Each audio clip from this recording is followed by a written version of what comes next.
Dear all, please note that as the guests will be arriving, we'll be playing our Sri Lankan national anthem. We request you to kindly stand as the national anthem is played. We'll inform you. Thank you.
എന്നോട് എന്നെ തട്ടൻ എസ്റ്റേന് ഞാൻ ഏതാ പറയേണ്ടതെന്ന് പറയുമ്പോൾ എനിക്ക് ഭയങ്കരമായിട്ട് ടെൻഷനാണ്.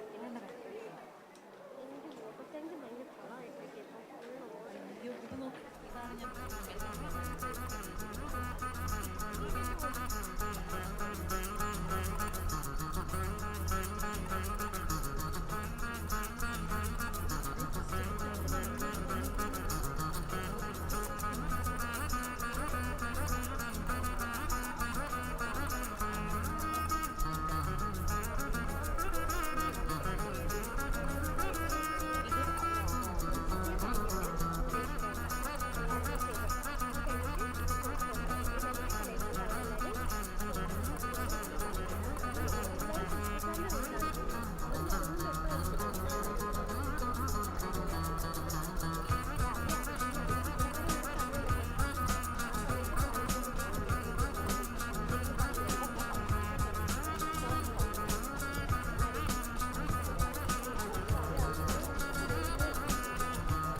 for invocation of blessing പിന്നെ പറയണം.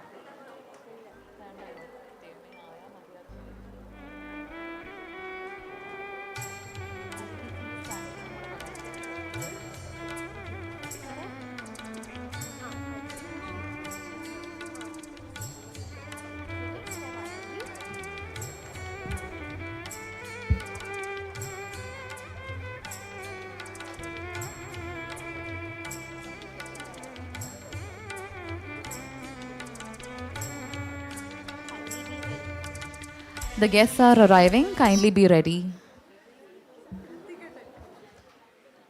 Kindly maintain silence, please.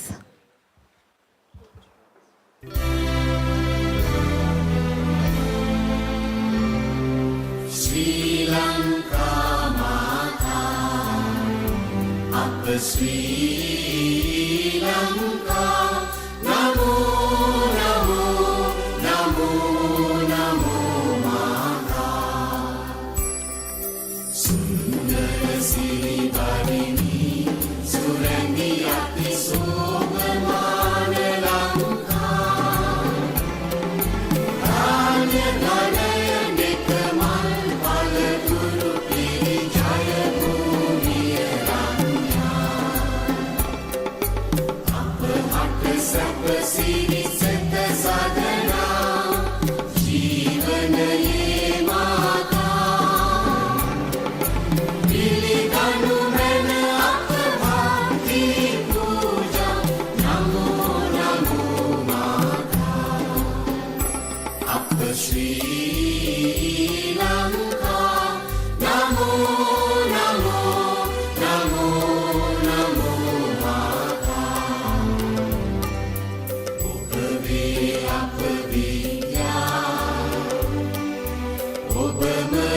අප සත්‍යා ඔබ වේ අප ශාන්ති අප හද තුල භාන්ති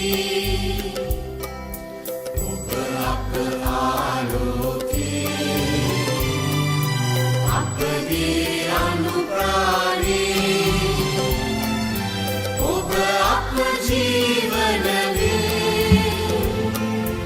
අප මුක්තිය ඔබ වේ නව ජීවන දෙමිනි නිතින අප කුබුදු කරන් වාතා ඥාන වීර්ය වඩවමින රැගෙන යනු වෙන ජයමු විකරා එක මවකගේ දරු කළ බැවිනා යමු යමු වී නොපමා ප්‍රේම වඩා සැමදේද දුරලලා නමෝ නමෝ මාතා අප ශ්‍රී ලංකා නමෝ නමෝ නමෝ නමෝ මාතා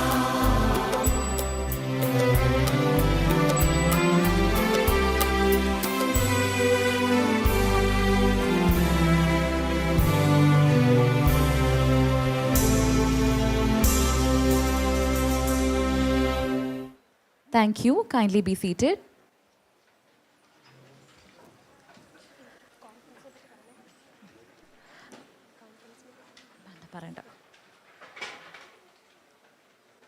The greatest glory in living lies not in never falling, but rising every time we fall. On that note, a very hearty welcome to one and all present to our two-day international conference on innovations and transformations in commerce, marketing and economics, an insight into the national and global scenario, organized by the PG Department of Commerce, Marthoma College of Science and Technology, Ayur. Prayer is the most important conversation of the day. Take it to God before you take it to anyone else. Let me welcome the department choir for the prayer song, which will be followed by the invocation of blessings by Reverend Thomas Matthew. Kindly arise.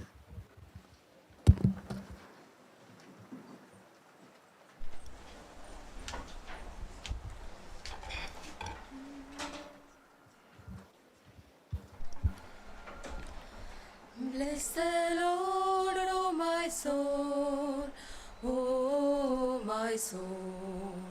Worship His holy name. Sing like never before, oh my soul. I'll worship Your holy name. The sun comes up, it's a new day dawning. It's time to sing Your song again. Whatever may pass and whatever lies before me, let me be singing when the evening comes. Bless the Lord, oh my soul, oh my soul. Worship His holy name. Sing like never before, oh my soul. I'll worship Your holy name.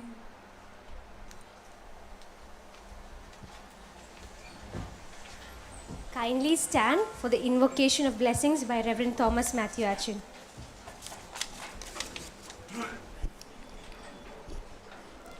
Let us pray.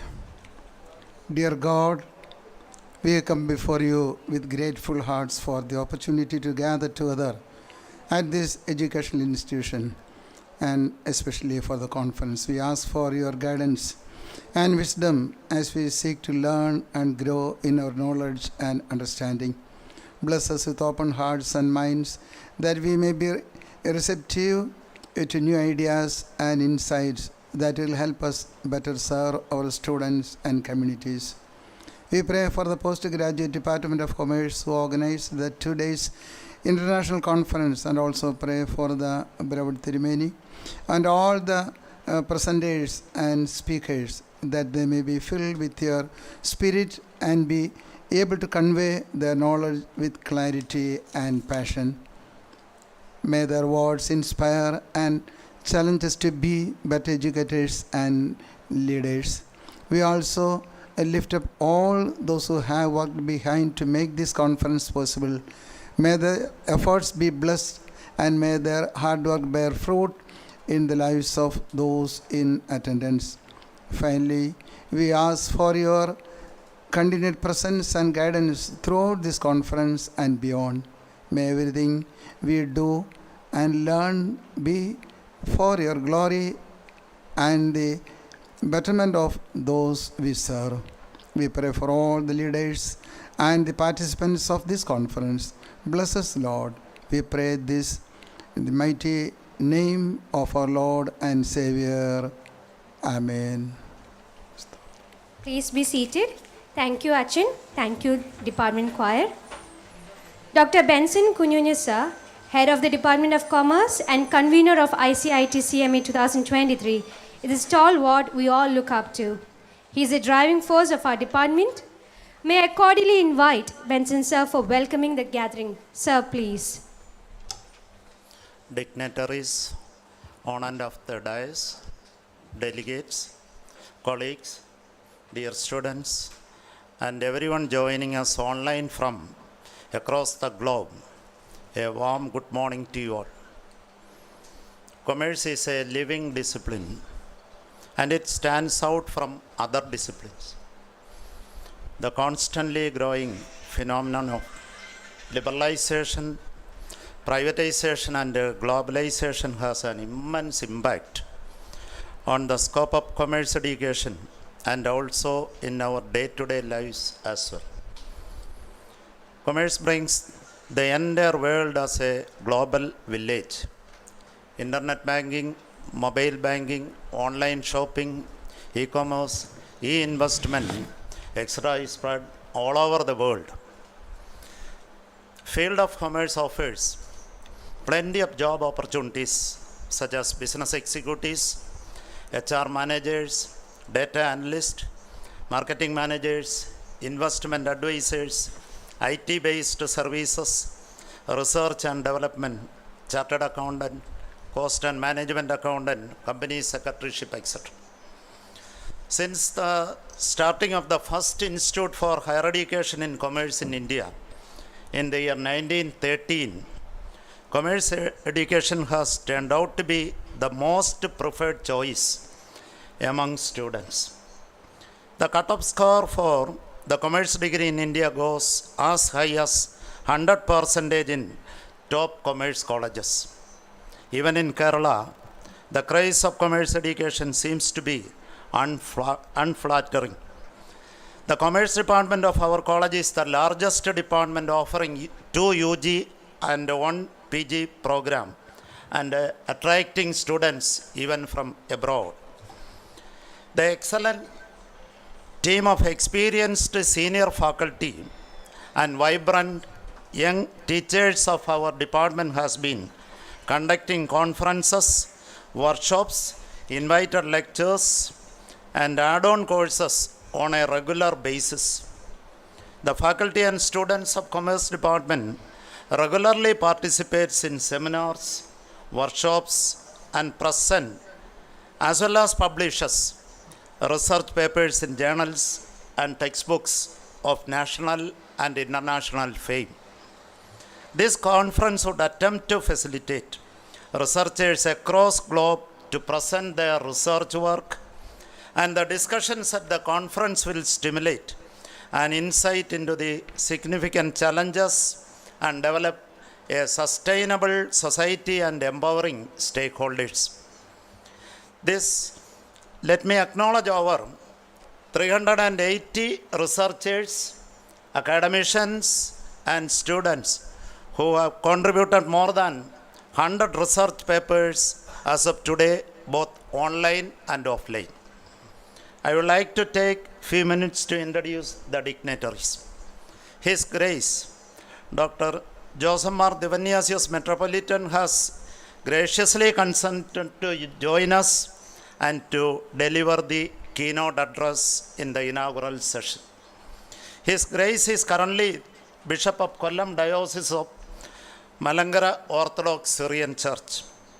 His Grace secured first rank in the Master's program from Madras University and won the Chitnas Award and the gold medal in 1981 for his academic proficiency, followed by MPhil and PhD from the University of Kerala and BD from the University of Serampur. His Grace had been teaching in the postgraduate department of zoology at St. Stephen's College, Patanapuram from 1981 to 1995. In 2003, he was honored by the Board of International Research, American Biographical Institute, with the Man of the Year Awards and prestigious St. Bergman's Award for the best college teacher in Kerala in the year 2008. He has published a number of research papers and written several books in both national and international arena. His Grace is an exemplary academician, outstanding orator, eco-theologian, and a multidisciplinary resource person. We look forward for your advice and blessings on this great occasion. I am very happy to welcome the Metropolitan to this auspicious colloquium.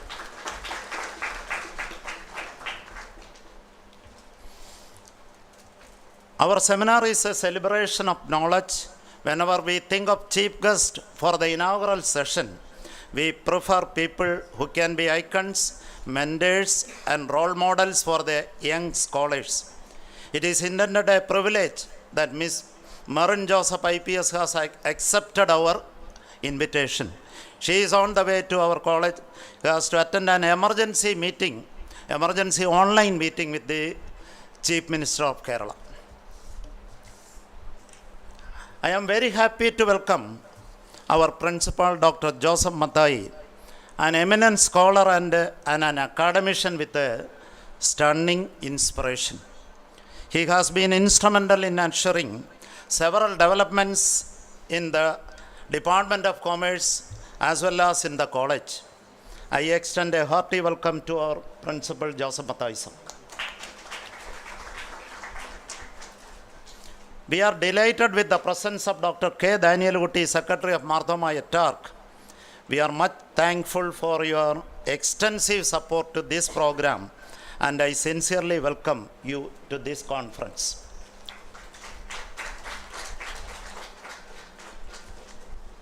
I extend a hearty welcome to our resource persons for today's technical session. Dr. Nuresh Aranda, Head Department of Marketing, University of Peradeniya, Sri Lanka.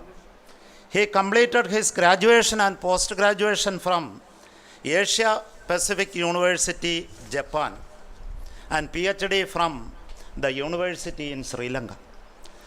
Dr. Nuresh is a renowned academician in his chosen field of study and has numerous awards and achievements to his credit. Sir, I extend a sincere welcome.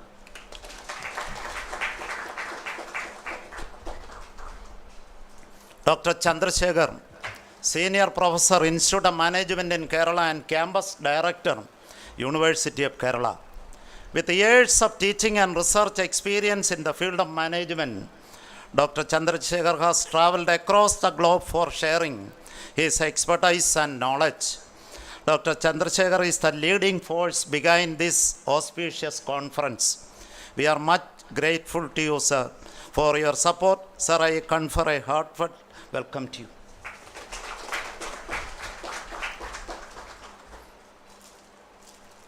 Dr. V. Kalai Selvan, Professor, Sri Chandra Prabhu Jain College, Chennai. Dr. S. Purushothaman, Professor, SRM Ishari Engineering College, Chennai.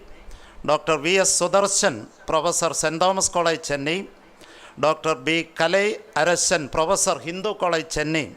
And Dr. Sumi Alex Principal, St. Gregorius College, Kottarakara, as our panel of research experts. I extend a profound welcome to our panel of research experts.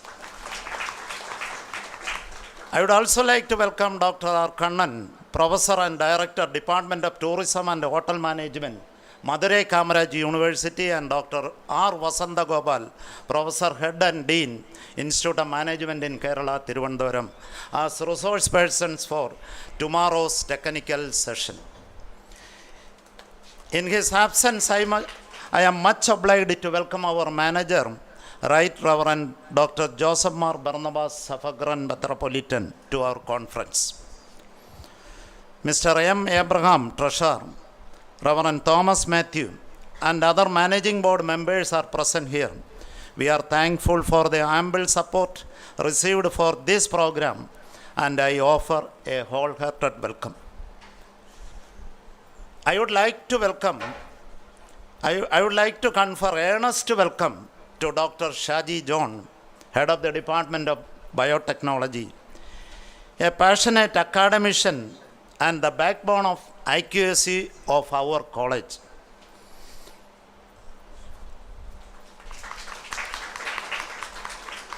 I extend an affectionate welcome to Dr. K.C. Matthew, former Principal of Marthoma College of Science and Technology, Professor G. Jacob, Dr. V.M. John, former Secretaries of Marthoma et al., and Dr. K. Jacob, Principal, Marthoma Institute of Information Technology.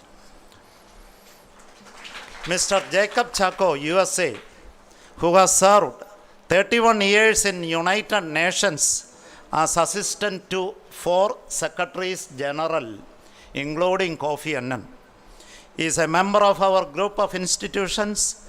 I cordially welcome you, sir, to our seminar.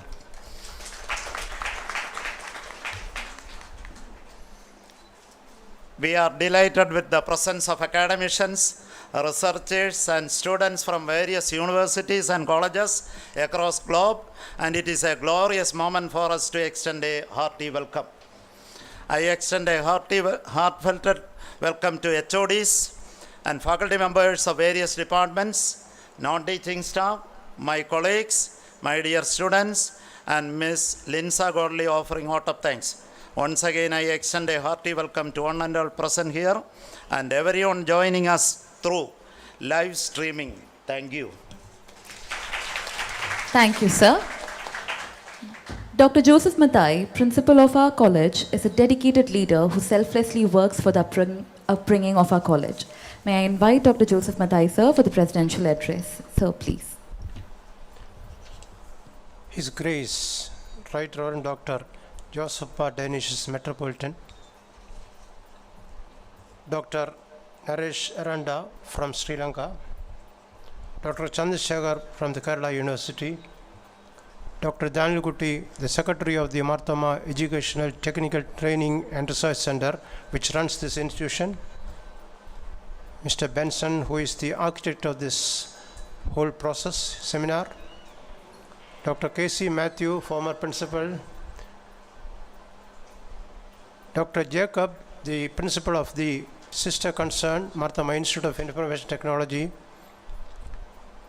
Mr. Jacob Chaco, member of the society which runs the college, Professor Jacob, former secretary, Reverend Thomas Matthew Chen, who is on the board of directors, the treasurer, Mr. Abraham, Mr. Philippos, Mr. Thomas Koshi, members of the managing board, Dr. Shaji John, who is the IQSC, Internal Quality Assurance Cell Coordinator, respected heads of the departments, Dr. Jacob Thomas from the Department of Commerce, esteemed professors from other colleges, my participants from different colleges, both in Kerala and outside Kerala, as far as Madras, all the participants, including my students of the Department of Postgraduate Department of Commerce. Before I begin my presidential address, may I pay my tributes to the founder of this institution, late His Grace, Joseph Marthoma Metropolitan, without whose efforts this institution would not have materialized. I am also grateful to the patron of our institution, Right Reverend Dr. Theodosius Marthoma, the manager of this institution, His Grace Right Reverend Dr. Joseph Mar Barnabas, Episcopa, and the management. May I acknowledge the background support rendered by the management. Today is a very auspicious day, both for me and my friends sitting here. In Kerala, we have got the Attigal Pongala being celebrated by our Hindu brethren. As far as I am concerned, this is March 7, on which day, way back in 1984, I entered into my teaching profession, thanks to Bishop right in front of me, who worked with me for almost quarter century in the same department of zoology. Bishop was the director of research, and I am grateful. I bow my head in front of these memories, a soul of the manager of the college where I worked earlier, Senior Dionysius Metropolitan. As far as this international conference is concerned, the Department of Commerce needs an applause. They have been trying hard, day and night over, to make this conference a success. And I'm sure the level of participants, the magnitude of participants, understand over 400 participants registered, and now we don't have space for registration. So I'm really proud of my department, and I sincerely appreciate the Department of Commerce for organizing this event. Once again, we are blessed by the presence of the bishop, my bishop, I would say, Metropolitan, and we are enlightened by the presence of the esteemed professors right sitting on the dais and the participants here. I wish this conference all the best. May God bless us all. Thank you.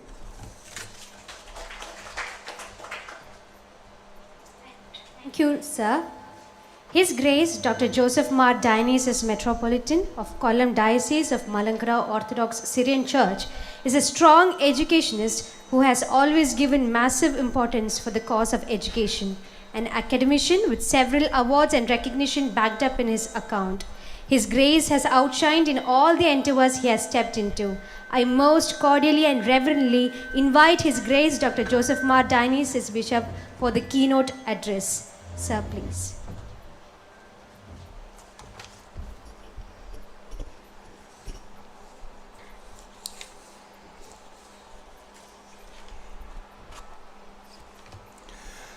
Glory to the Holy Triune God, the Father, the Son, and the Holy Spirit, forever, ever, and ever. Amen.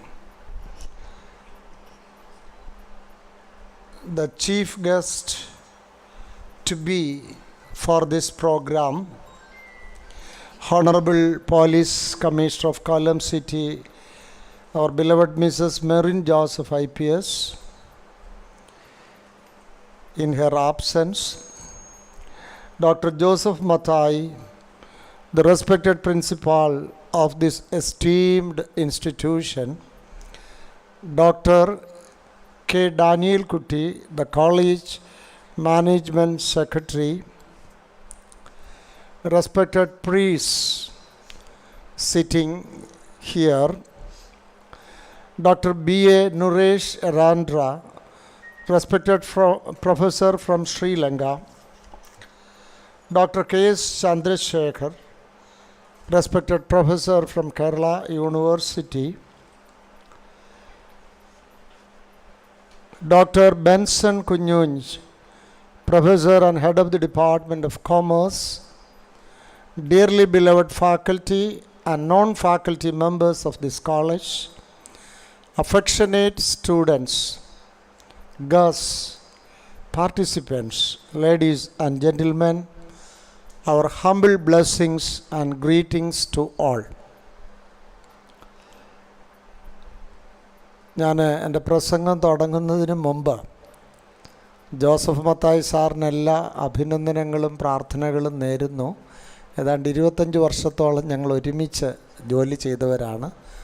Pathanapuram cent Stephen's കോളേജിൽ അദ്ദേഹം ഇന്നാണ് സർവീസിൽ കയറുന്ന ദിവസം. 84-ൽ ഞാൻ 81-ൽ കയറി 2-3 വർഷം അദ്ദേഹം അന്നും ഞങ്ങളുടെ കൂടെ ഉണ്ട്. എങ്കിലും കോളേജിലെ വേക്കൻസി അനുസരിച്ച് കയറാൻ പറ്റിയത് 84-ലാണെന്ന് മാത്രമേ ഉള്ളൂ. അതുകൊണ്ട് I take this opportunity to congratulate and shower my humble prayers to dearly beloved Dr. Joseph Mathai. And also I take this opportunity to commemorate the most great, the Bishop Dr. Joseph Mar Irenaeus Metropolitan, who is the founder of this college. We feel privileged to be a part of this national conference being organized by the Department of Commerce in Marthoma College of Science and Technology, founded by His Grace the Most Reverend Dr. Joseph Marthoma Metropolitan of blessed memory.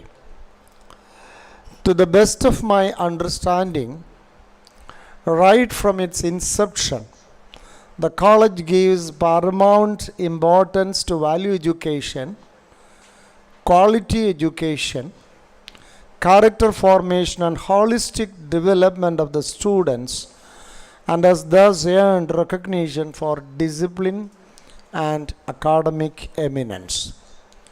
I comment that മലയാളത്തിൽ പറയുന്ന കാര്യം കുറച്ചുകൂടെ ആകർഷണീയമെന്ന് എനിക്ക് തോന്നുന്നു. കണ്ടതിനേക്കാൾ ശ്രേഷ്ഠമാണ് അകത്ത് വന്ന് കയറി നോക്കിയപ്പോൾ. ഞാൻ ഒരുപാട് പ്രാവശ്യം വണ്ടിയിൽ ഇതുവഴി യാത്ര ചെയ്തിട്ടുണ്ട്. പുറത്തുനിന്ന് നോക്കുമ്പോൾ നല്ല കോളേജാണെന്ന് തോന്നിയിട്ടുണ്ട്. പക്ഷേ my experience when I am entering the college is greater what I have viewed from outside. പുറത്ത് കണ്ടതിനേക്കാൾ ഏറ്റവും മനോഹരമായിരിക്കുന്നു അകത്ത്. നിങ്ങളെ ഹൃദയംഗമായി ഞാൻ അഭിനന്ദിക്കുന്നു. We give thanks and gratitude to our beloved brotherly friend Dr. Joseph Mathai and his eminent team in the college for their wonderful leadership and dedicated academic endeavor. We remember our association and relation with Dr. Joseph Mathai as close colleague for about 25 long years in the PG and Research Department of Zoology at St. Stephen's College, Pathanabhuram. Our humble good wishes and prayers for the glory and development of this college. I wish and pray that this international conference on innovations and transformations in commerce, marketing and economics, an insight into the national and global scenario, will multiply the opportunities for researchers across globe and enrich the reservoir of knowledge. I also feel the students and scholars who participate in these sort of conferences are blessed as they get opportunities to share and discuss when compared to the previous generation who did get rare such opportunities. The present generation is surrounded by eye-opening opportunities, and technology helps them to be more precise and functional. Seminars, workshops, and conferences hold great importance in the life of every student. They are platforms not only to learn new aspects, latest information, but also a good way of networking. Being part of this seminar takes me back to those days when I participated, organized, presented, and moderated such events as an academician, researcher, and teacher.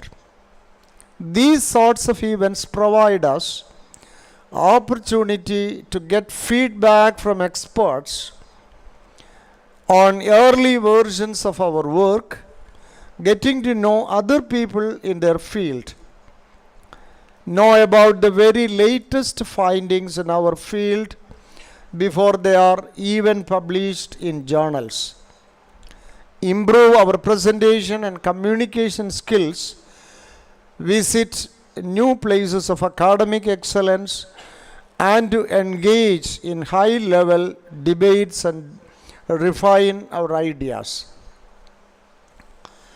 Being a student, researcher, and former teacher in zoology and environmental science, though I consider this opportunity of delivering keynote address a privilege, I would like to admit my limitation and incapacity to enlighten you with innovation and transformation in commerce, marketing, and economics. To the best of my knowledge, the recent trend in commerce discourses is highly significant and valuable as it opens new horizons of business placement at different dimensions. The recent and innovative topics being discussed and researched includes banking, insurance and other financial institutions, new banking systems and services, financial management, security systems, market economy, emerging trends in financial reporting and journalism, digital currency, public private partnership, cryptocurrency, etc., and also green entrepreneurship and human resource management. In marketing sector, the emerging trends that are relevant topics now being focused upon are supply chain management, logistics management, travel and tourism, and green marketing.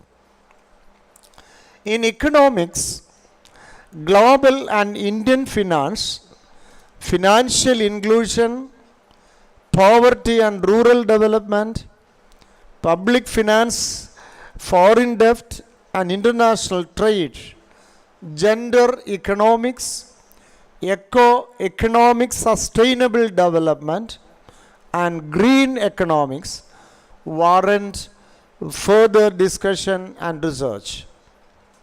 I firmly believe that research should not be limited in watertight compartments by any narrow conceptualization, but embrace interdisciplinary and multifaceted approaches to economic theory, business management, marketing, as well as general transformations in the economic, socio-cultural, ecological, technological, competitive, demographic, and political legal environment.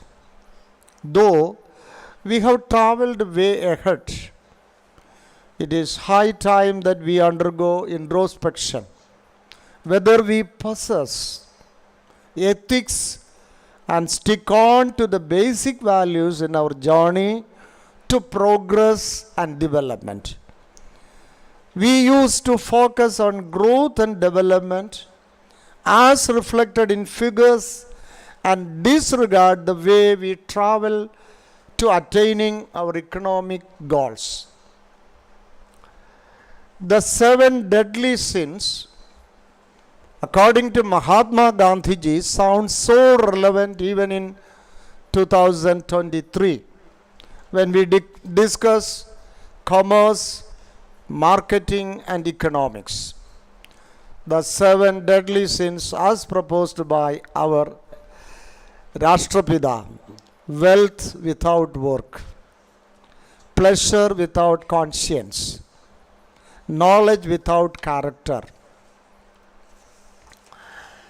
commercial business without ethical morality, science without humanities, religion without sacrifice, politics without principle. Hence, considering the biggest casualty in our greedy economic goals, considering the environment, I prefer to share my thoughts on green entrepreneurship, green marketing, green economics, and eco-economic sustainable development. There has been an increase in demand for environmental friendly products today in markets. The consumers are more concerned for the environment and moving towards the greener market.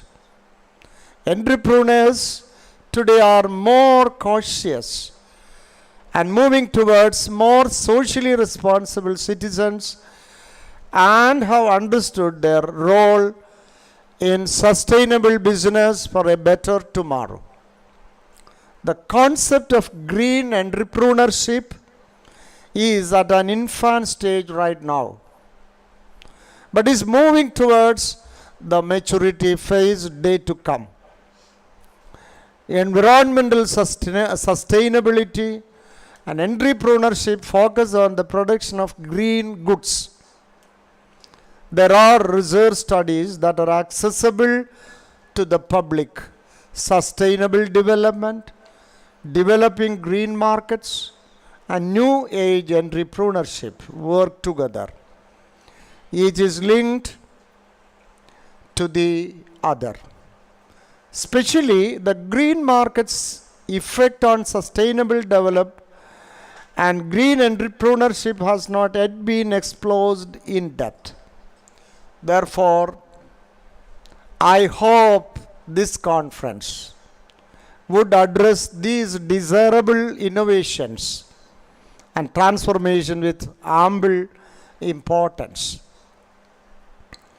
In recent years, the environment has become a vital and crucial issue that affects all aspects of human life.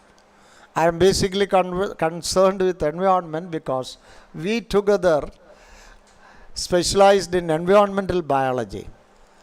And in theology also, I am teaching ecological theology in the seminary, green theology. Therefore, I give, though it is commerce, the green aspects.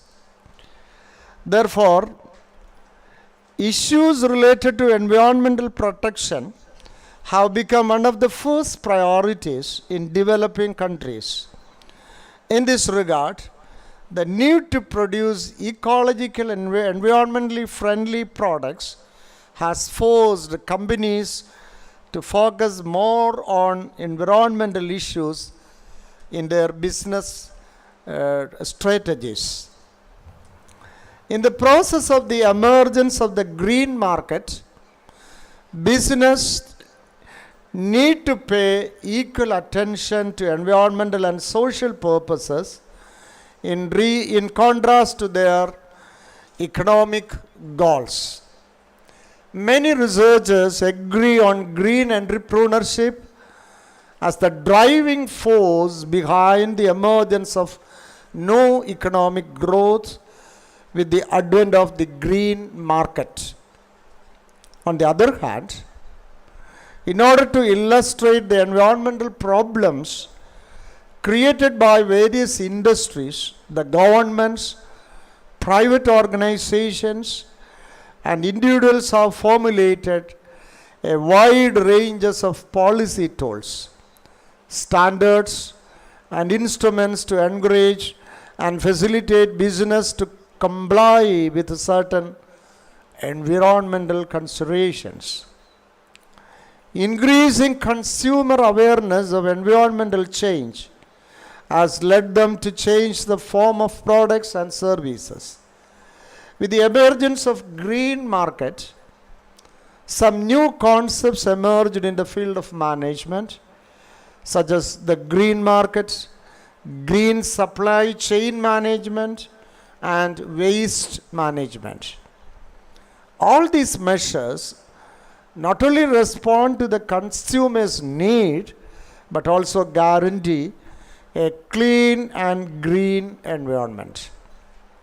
Today, companies have to address environmental issues in their activities in order to meet the needs of their customers, commit to their social responsibility, and protect consumers' rights, all of which entail the emergence of a new market called the green market. I think you are studying the green market system that emerged today. Factors such as consumer awareness of the environment that change consumer behavior towards buying green or environmentally friendly products, as well as consumers' perceptions of green products, have positive impact on the emergence of green markets. The concept of green entrepreneurship is comparatively a new issue that has attracted attention since the late 1990s and has grown steadily in recent years. Green entrepreneurship creates new products and technologies to solve environmental problems.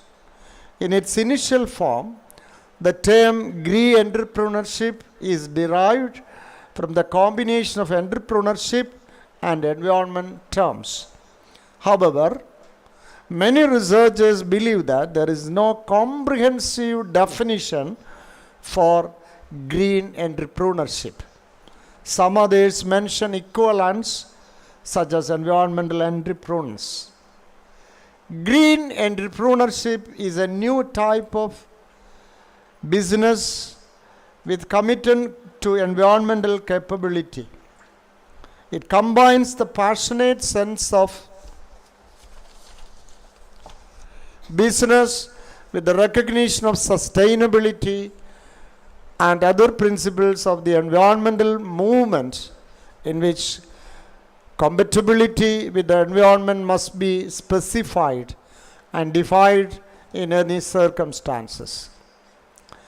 A green entrepreneur is an entrepreneur who aims to profit from green business.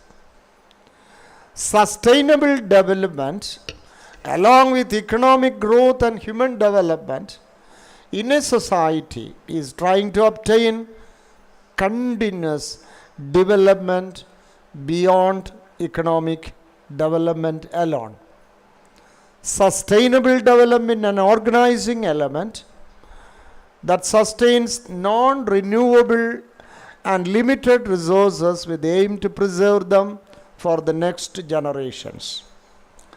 Green entrepreneurship has the ability to focus on the evolution of the concept of production, operation, and innovation for the production of new product or a new output for products to be used to facilitate sustainable development through recognition of the industry and the use of technological facilities.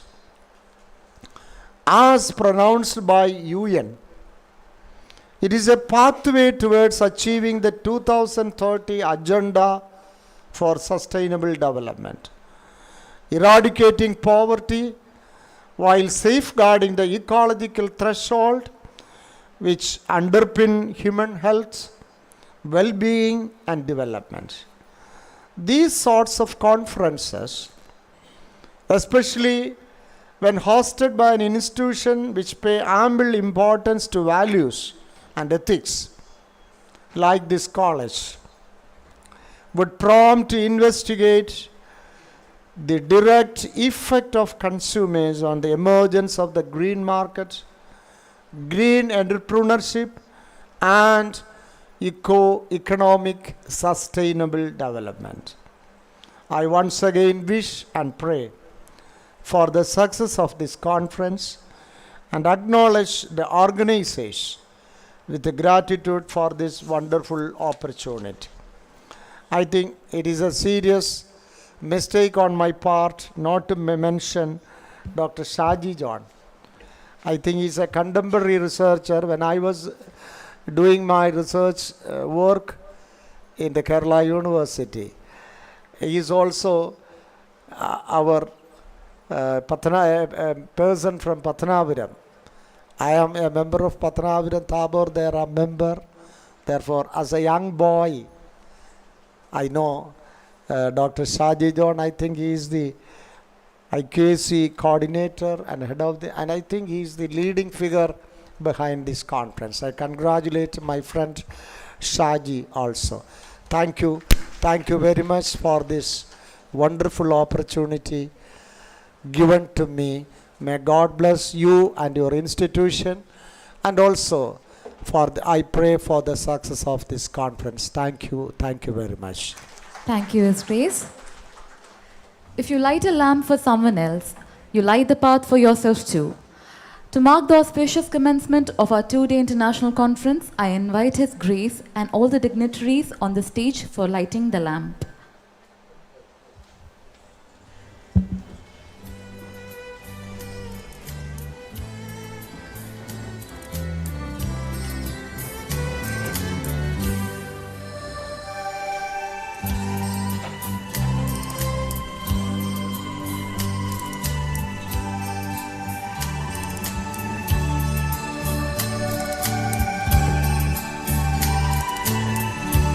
Our Lord Jesus Christ emphasized, I am the light of the world. Therefore, we are lighting the light here to invite our Lord to be His guiding presence among us. നമുക്ക് ഒരുമിച്ച് ദൈവ സാന്നിധ്യത്തിനായിട്ട് പ്രാർത്ഥിക്കാം. പ്രകാശം ദൈവത്തിൻ്റെ ഒരു പ്രതീകമാണ്. I am the light of the world, our lord said. അതുകൊണ്ട് ഈ തിരി കത്തിച്ചുകൊണ്ട് അനുഗ്രഹീതമായിട്ട് ഇതിൻ്റെ ഉദ്ഘാടനം എല്ലാവർക്കും വേണ്ടി, so on behalf of all the participants, leaders and teachers assembled and Reverend Fathers, I doing this ceremony, let us pray for the divine guidance among us.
Thank you, dignitaries.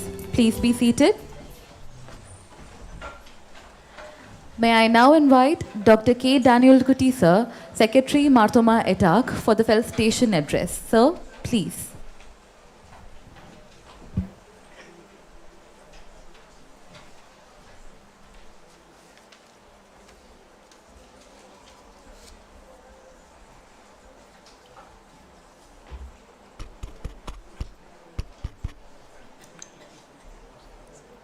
His Grace Joseph Mar,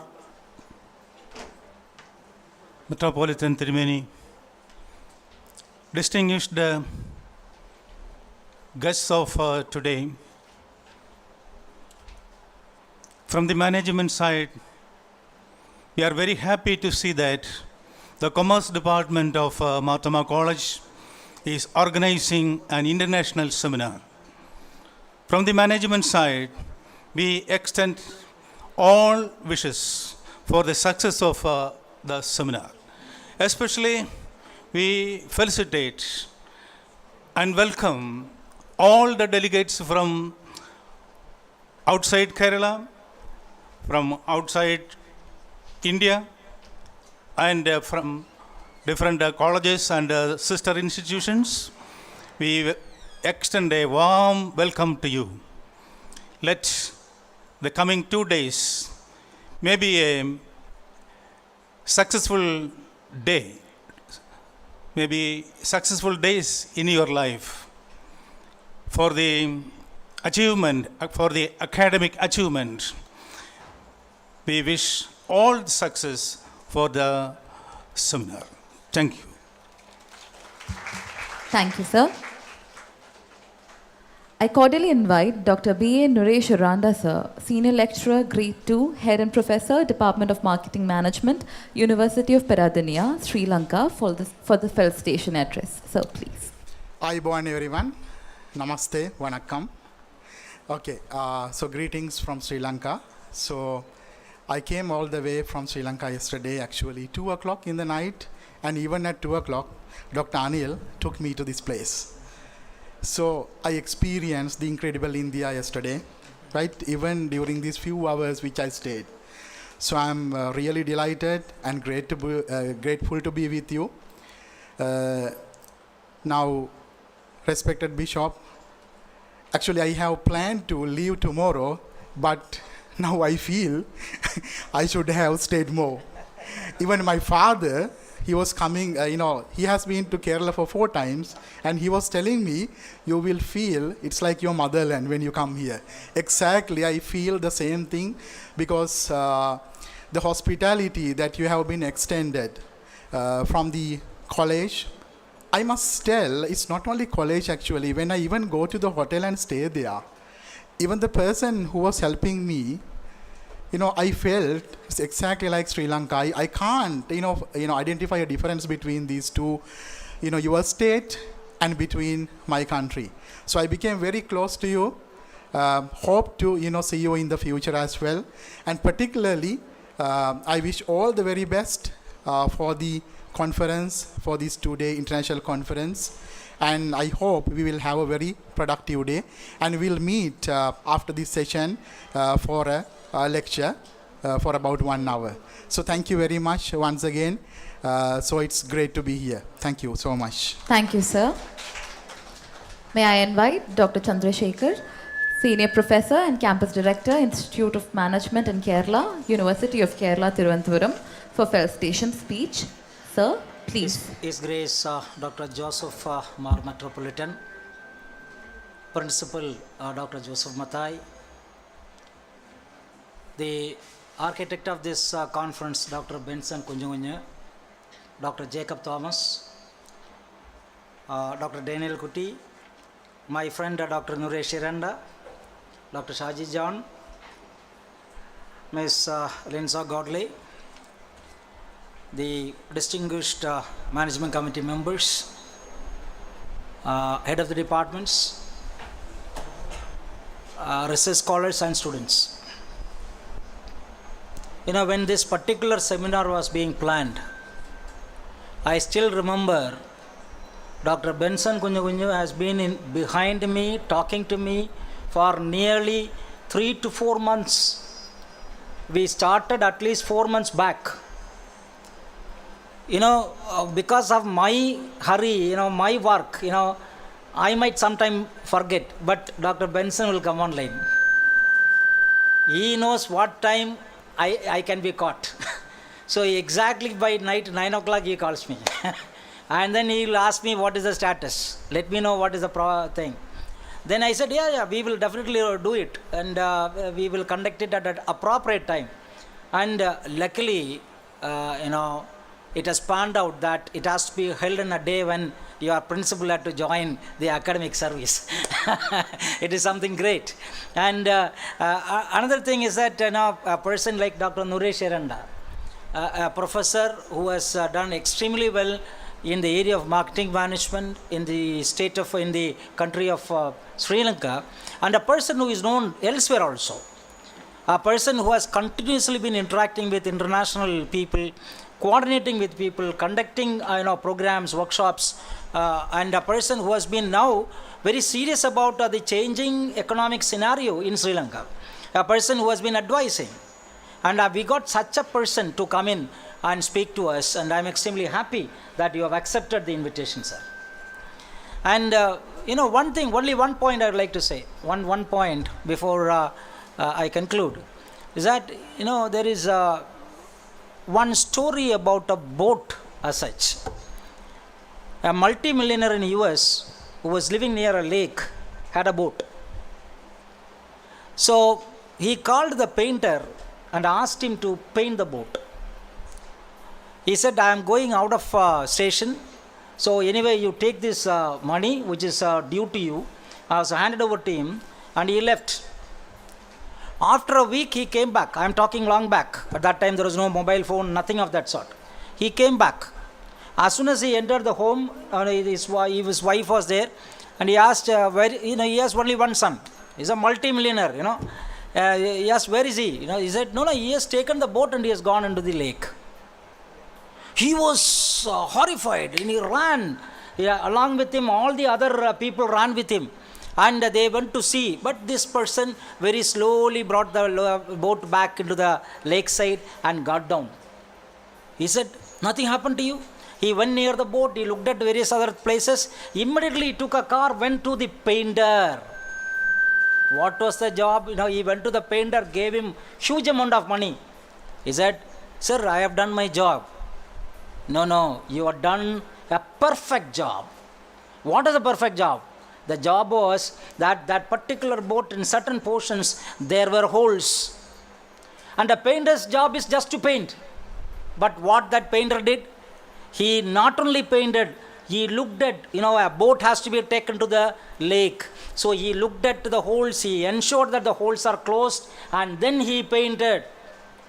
My dear people who are assembled here, I would like to tell you only one thing, the youngsters here, that let us, whenever we take up a job, let us do it perfectly.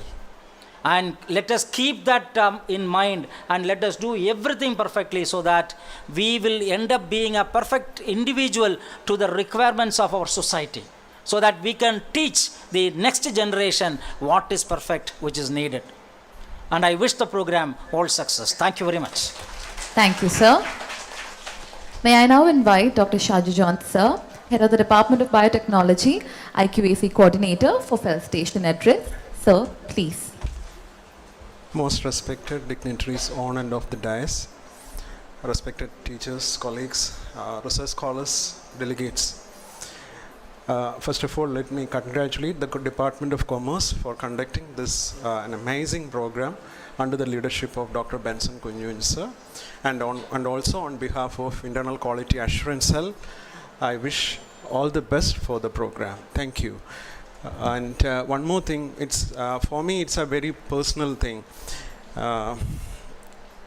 ഈ ചുമന്ന വസ്ത്രമൊക്കെ ധരിച്ച് നിങ്ങളുടെ മുമ്പിലിരിക്കുന്ന ഈ തിരുമേനി മർക്കോസ് അച്ഛനായിരുന്നു. ആ മർക്കോസ് അച്ഛൻ ഞാനും ഒരേ സമയത്ത് യൂണിവേഴ്സിറ്റി ക്യാമ്പസിൽ ഗവേഷണം ചെയ്തവരാണ്.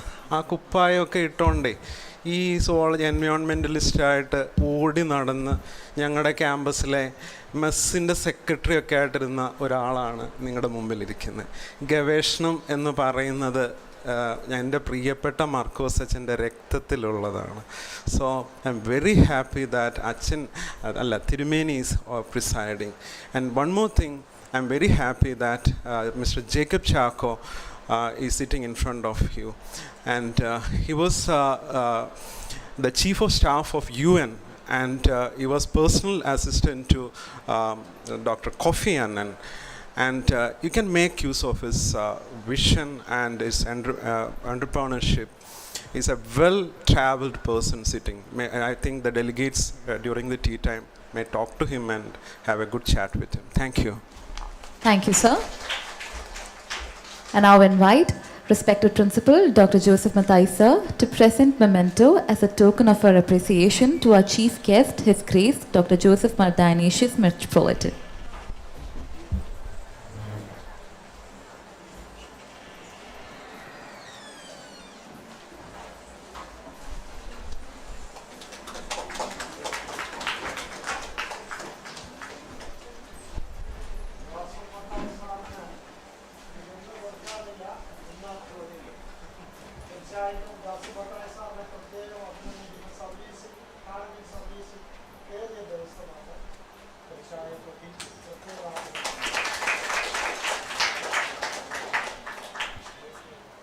Thank you, His Grace. Thank you, sir.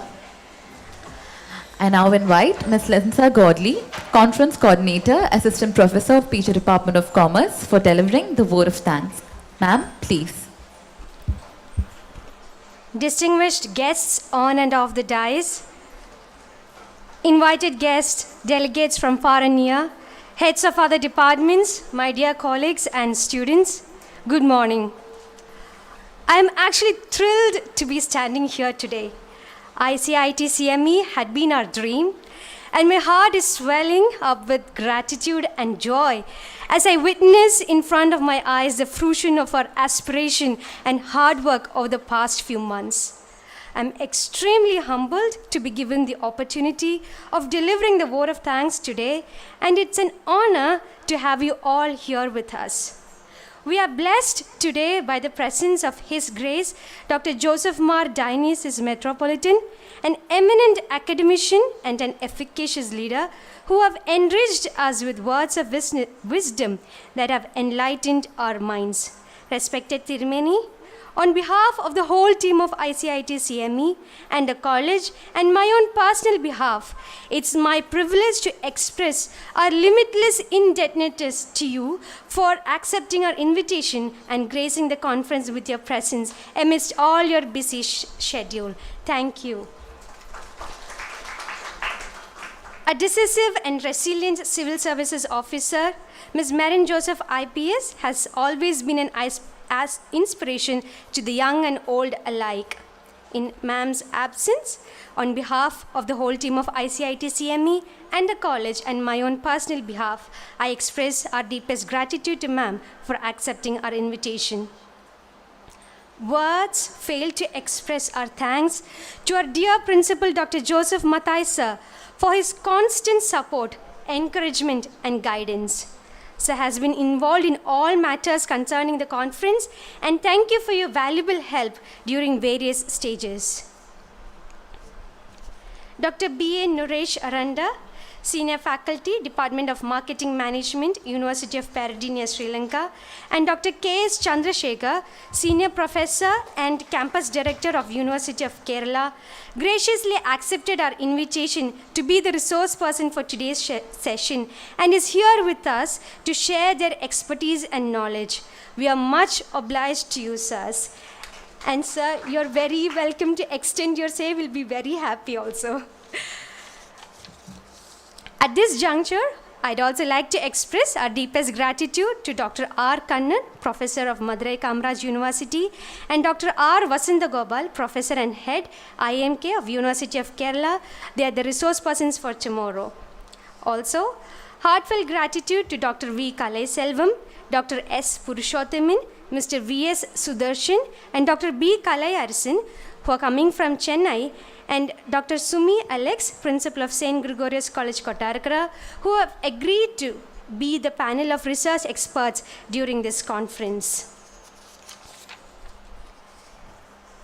Let me take this opportunity to express our immense gratitude to Dr. K. Daniel Gutti sir for offering felicitations, Mr. M. Abraham sir, Treasurer of Marthoma Etark, and Reverend Thomas Matthew Achin, and other members of Marthoma Etark for the benevolent support shown towards us and for being here with us today. I'd like to mention our heartfelt gratitude to Dr. Shaji John sir, IQAC Coordinator and Head of the Department of Biotechnology, and also Mr. Vishnu C. Warrior sir of Computer Science Department and the entire technical support team.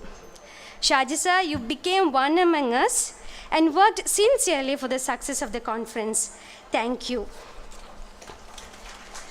The ever-present support of former principals, secretaries, and principal of our sister concern MIIT is acknowledged with much gratitude. Our immense gratitude to our sponsors and also Mr. Jacob Chaco, USA, for playing a major role in making ICIT CME a reality. I would also like to thank our camera crew, YouTube live team, and caterers for their invaluable services. Thanks to the support and presence of heads of other departments and teachers from other departments, thank you for being with us here today.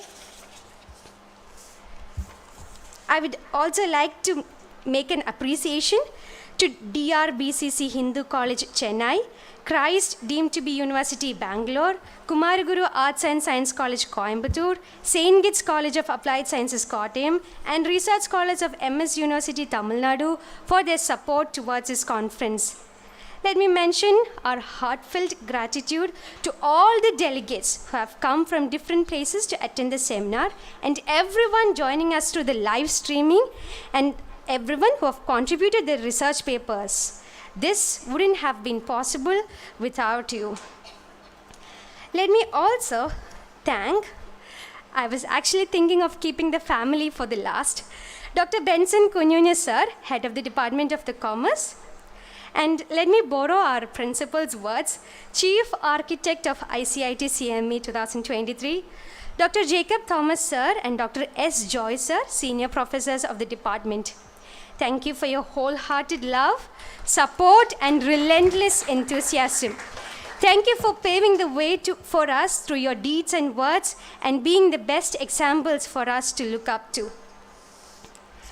This would be incomplete if I fail to acknowledge my dear colleagues and students, and I strongly believe it wouldn't be an exaggeration if I say they've been toiling day and night to make this, to realize this dream. Last but not the least, I bow my head in humble reverence to the Almighty for showering us with the choicest blessing. Thank you once again. Thank you, ma'am. We have come to an end of our inaugural session. Let's all arise for the benediction by His Grace, Dr. Joseph Mar Dionysius Metropolitan, which would be followed by the national anthem.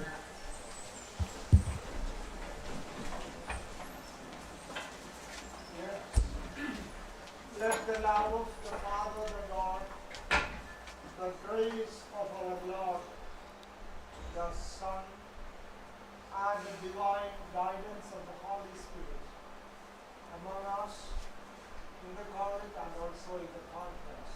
May God bless us all. Thank you very much. Thank you.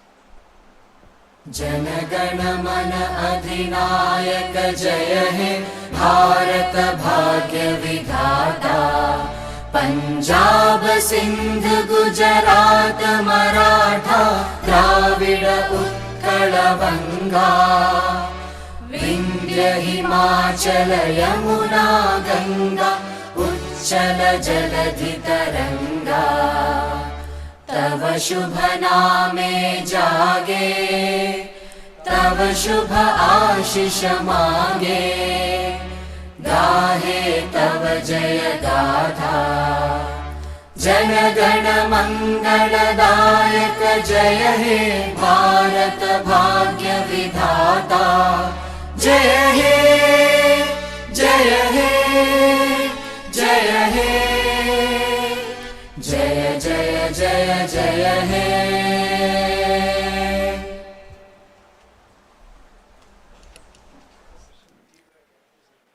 Thank you, everyone. Refreshments have been arranged outside, and then we'll meet up for the next technical session after 10 minutes.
Ganga ഇവിടെ വന്നിരുന്നു, ഇവിടെ വന്നിരുന്നിട്ടാണ്.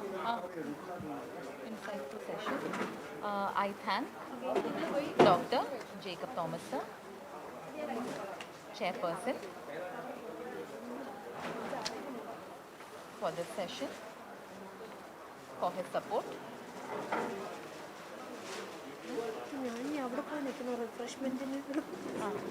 I thank Dr. Benson, sir, all faculty members. In short, in one word, no. In I thank Dr. Benson, sir, and all his support and all the faculties for all his support and all the faculties who were there. All the faculty. All the faculty and my dear students. My dear students. അതിന് മുമ്പ് ഈ dear students പറയുന്ന മുമ്പ് all delegates and my dear. Thank you.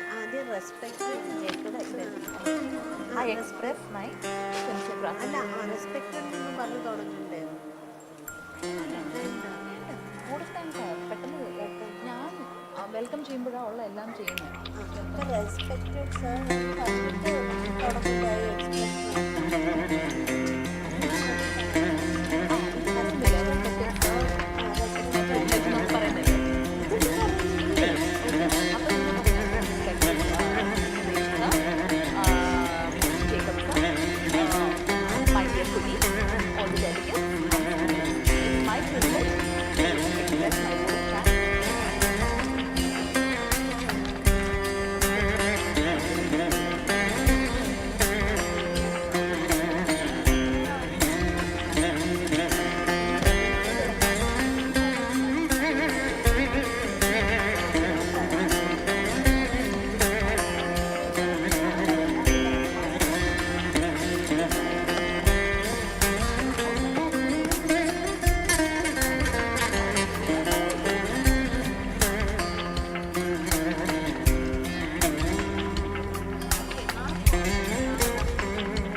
technology, Ayur.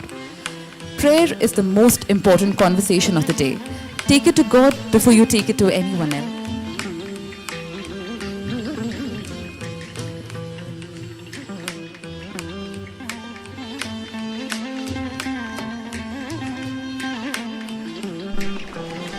Hello? Please, participants, please come to the front. ഇവിടെ session ആരംഭിക്കുന്നത്, please come to front. ഞങ്ങൾക്ക് വേറെ guest ഇല്ല, എല്ലാവരും മുൻപോട്ട് വന്നിരിക്കുക. സ്പ്രെഡ് ചെയ്തിരിക്കാൻ പാടില്ല, പ്ലീസ്. ഈ ഹാളിൽ ചാർജ് ഉള്ളവർ ശ്രദ്ധിക്കുക. Please please.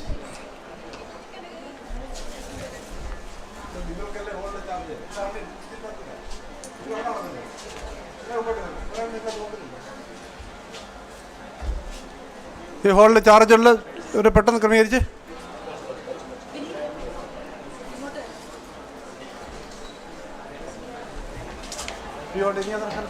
Laptop power point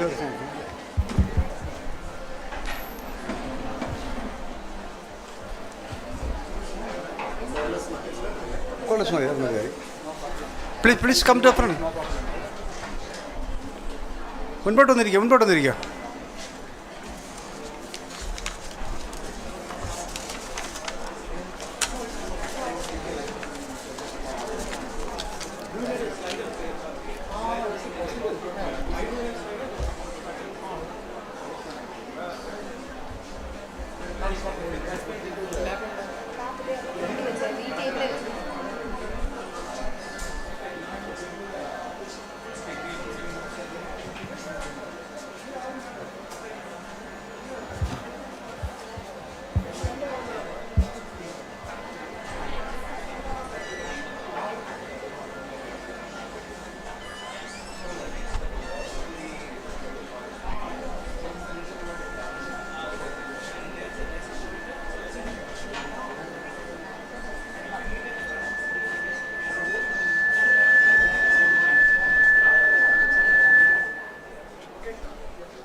Good morning to everyone present here. Once again, I welcome you all. We are resuming with our program. Now we are moving to our first section on the topic Innovation in Marketing for Unprecedented Times. Our chairperson for this section, Dr. Jacob Thomas, Professor, Department of Commerce. To welcome the gathering and for introducing the speaker, let me invite Ms. Steny Anu Philip, Assistant Professor, Department of Commerce. Ma'am, please. A very warm welcome to all. We are heading on to the crux of our paper presentation of our conference. And without any further ado, let me get into my responsibility of welcoming everyone onto our first technical session of our two-day international conference on innovations and transformations in commerce, marketing and economics, and insight into national and global scenario. Dr. B. Nuresh Aranda, Senior Faculty Grade 2, Head of the Department of Marketing Management, University of Peradeniya, Sri Lanka, is a resource person for the first technical session of Innovations in Marketing for Unprecedented Times. Upon completion of his bachelor's in marketing management from the University of Sri Jayawardhanapura, Sri Lanka, he went on to Japan's Ritsumeikan Asia Pacific University to get yet another bachelor's of business administration, where he also completed his master's in development economics and business management. He has attained postgraduate diploma in marketing from the Chartered Institute of Marketing, UK. He is a PhD holder from Faculty of Graduate Studies, University of Colombo. He has held whole lots of positions and has been appointed as coordinator, faculty representative, research coordinator, activity coordinator, chairperson of Board of Study in Management Studies, and chairperson of Peradeniya University of International Management Research Session. He is presently the chairperson of Faculty Quality Assurance Cell and head of the Department of Marketing Management, University of Peradeniya. I confer my profound welcome to Dr. Naresh Aranda, the most apt person to kick off our technical session with. Welcome, sir. Our chairperson for the session, Dr. Jacob Thomas, Senior Professor, PG Department of Commerce, Marthoma College of Science and Technology, is one among the strong pillars that our department leans on, a great enthusiast and a strong mentor. I am delighted to welcome Jacob, sir, for the session. Welcome, sir. The convener of our conference and the head of the Department of Commerce, Dr. Benson Kunyunya, the brain behind the conference, the person we all look up to, I extend my sincere welcome to Benson, sir, to the session. Our principal, Dr. Joseph Matai, is a constant support to all our endeavors. In his absence, I welcome him also to the session. Last but not the least, I welcome all the delegates and everyone joining us online to this technical session. Thank you. Have a great day.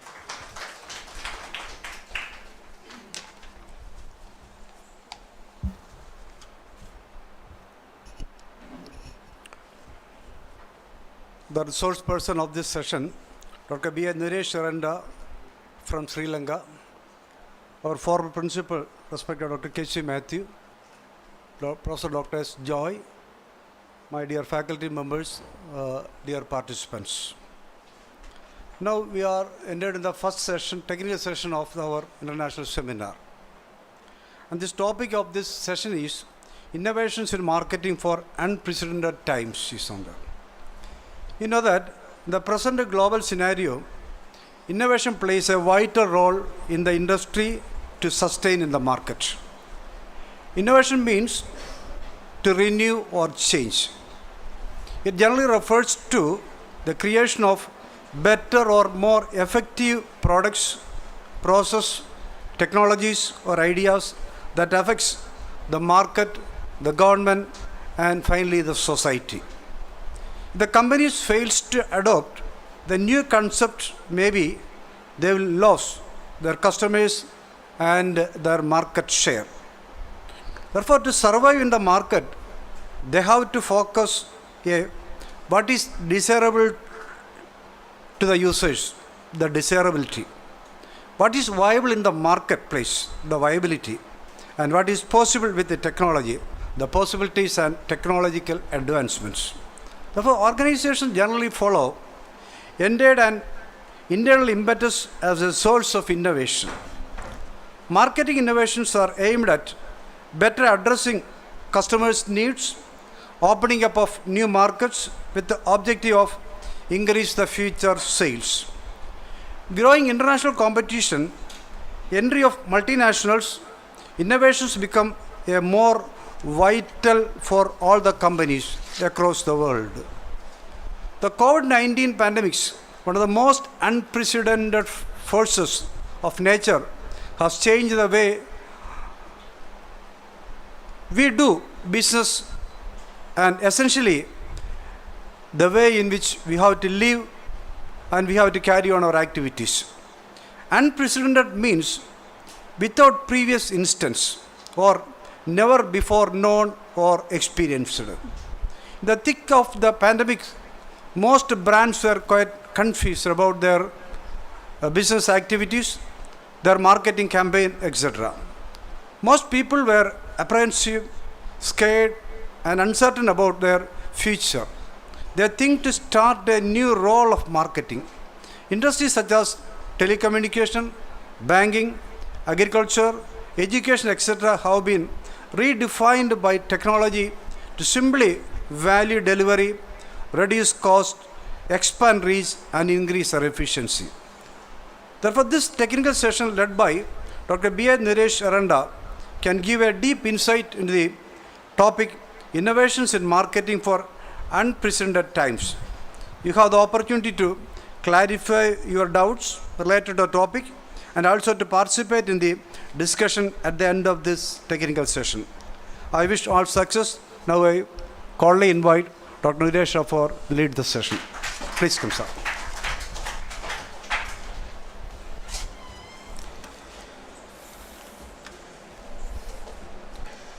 Good morning, everyone.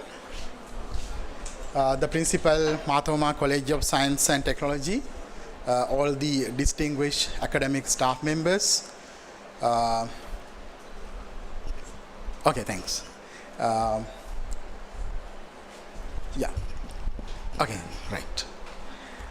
Particularly Dr. Benson Kunju, who is my friend, and also the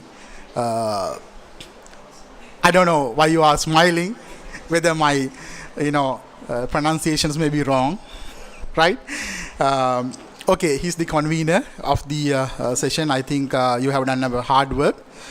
And all the other distinguished invitees, the academic staff members, both in the undergraduates and the postgraduate programs. Professor Chandrasekhar, I think he will be joining us, who came from the University of Kerala, and he's actually the linking partner between me and Dr. Benson. So we were like friends for some time.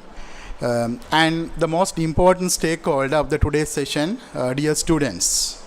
So it's my privilege and honor to be here and to address you. I'm not a person who can stand in a one place and talk. Can I come down? Is that okay? Yeah, better, no? Yeah.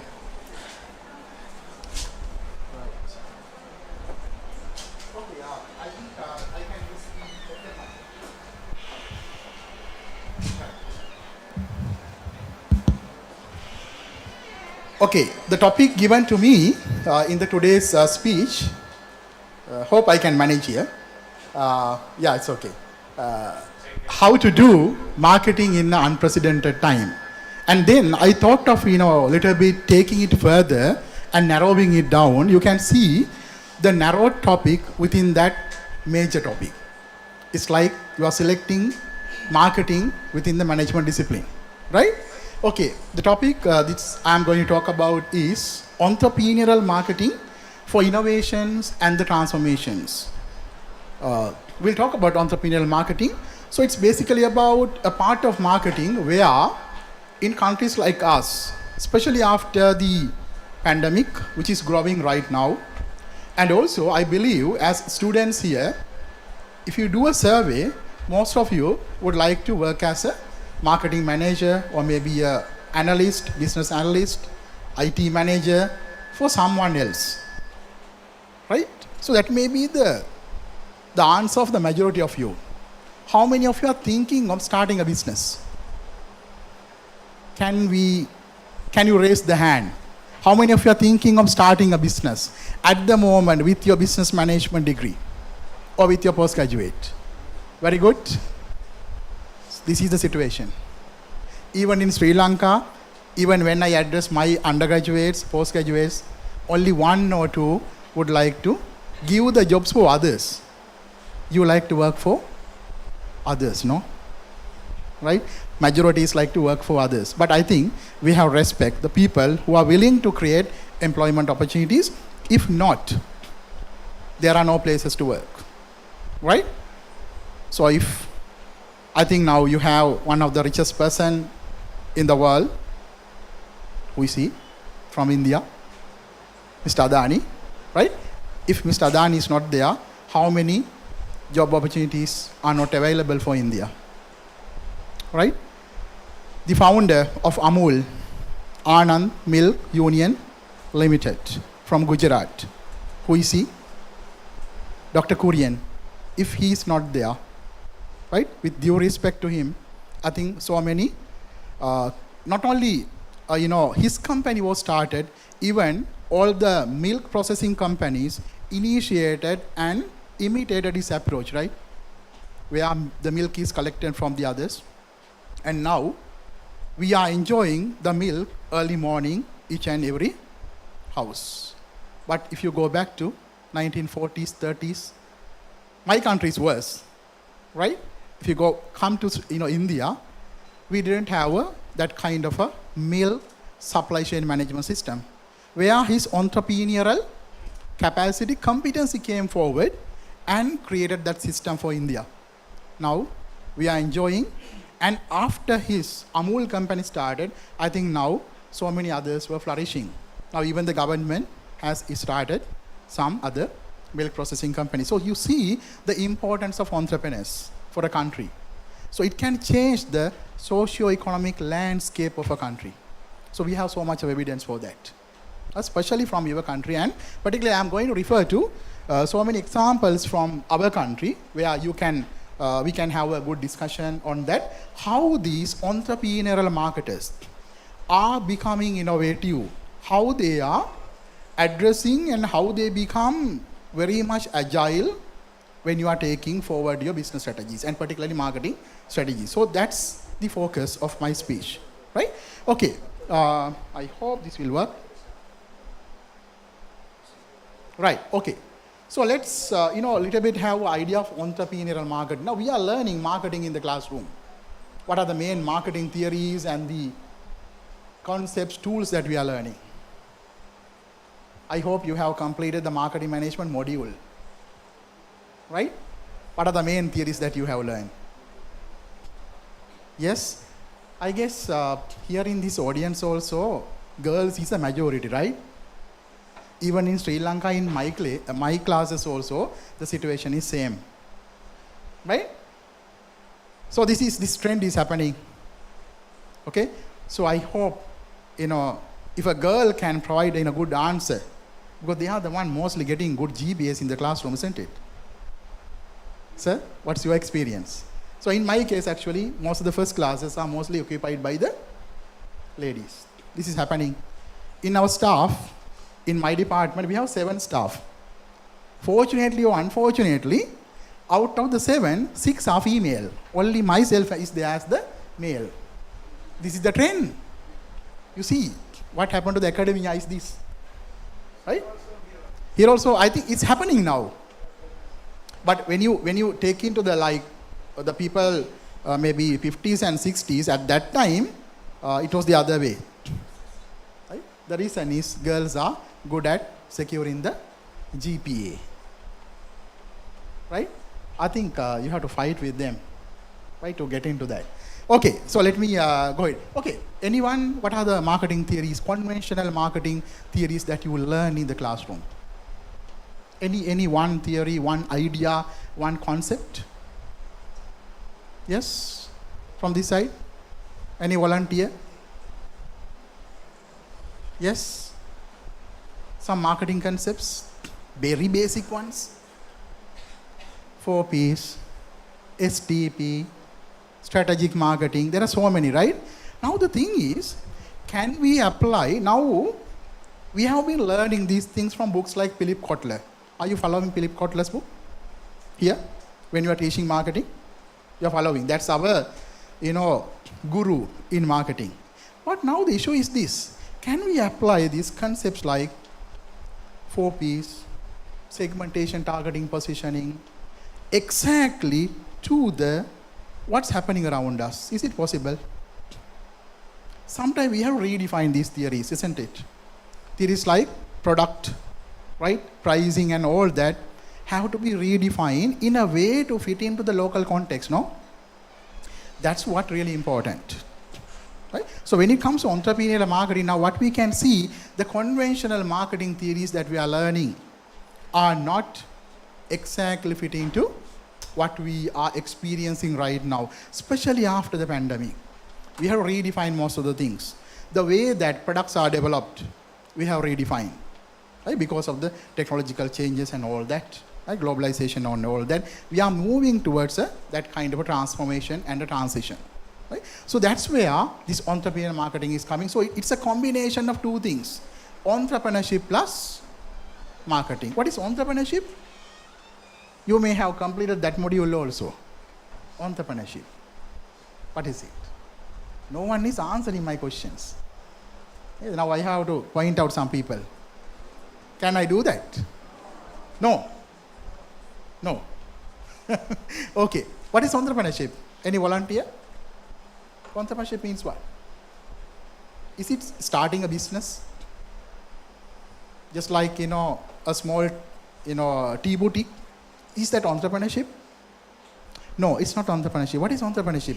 It's all about capturing the opportunities. I will come into that. It's about capturing opportunities which are available in the society. And then, for that one, you need to apply some of the marketing tools. That's what we do in the entrepreneurial marketing. Right? So, let me go ahead. Now, what we are focusing and emphasizing, the traditional marketing theories that we develop cannot explain what is done by the entrepreneurial marketers. We have to redefine the economic and the marketing theories that we have when you are going into that. Right? I will be providing so many examples into that. And also, I hope in India also, the sector of SMEs, small and medium enterprises, are growing in addition to the big corporates. Because when big corporates are growing, you need to have good suppliers, right?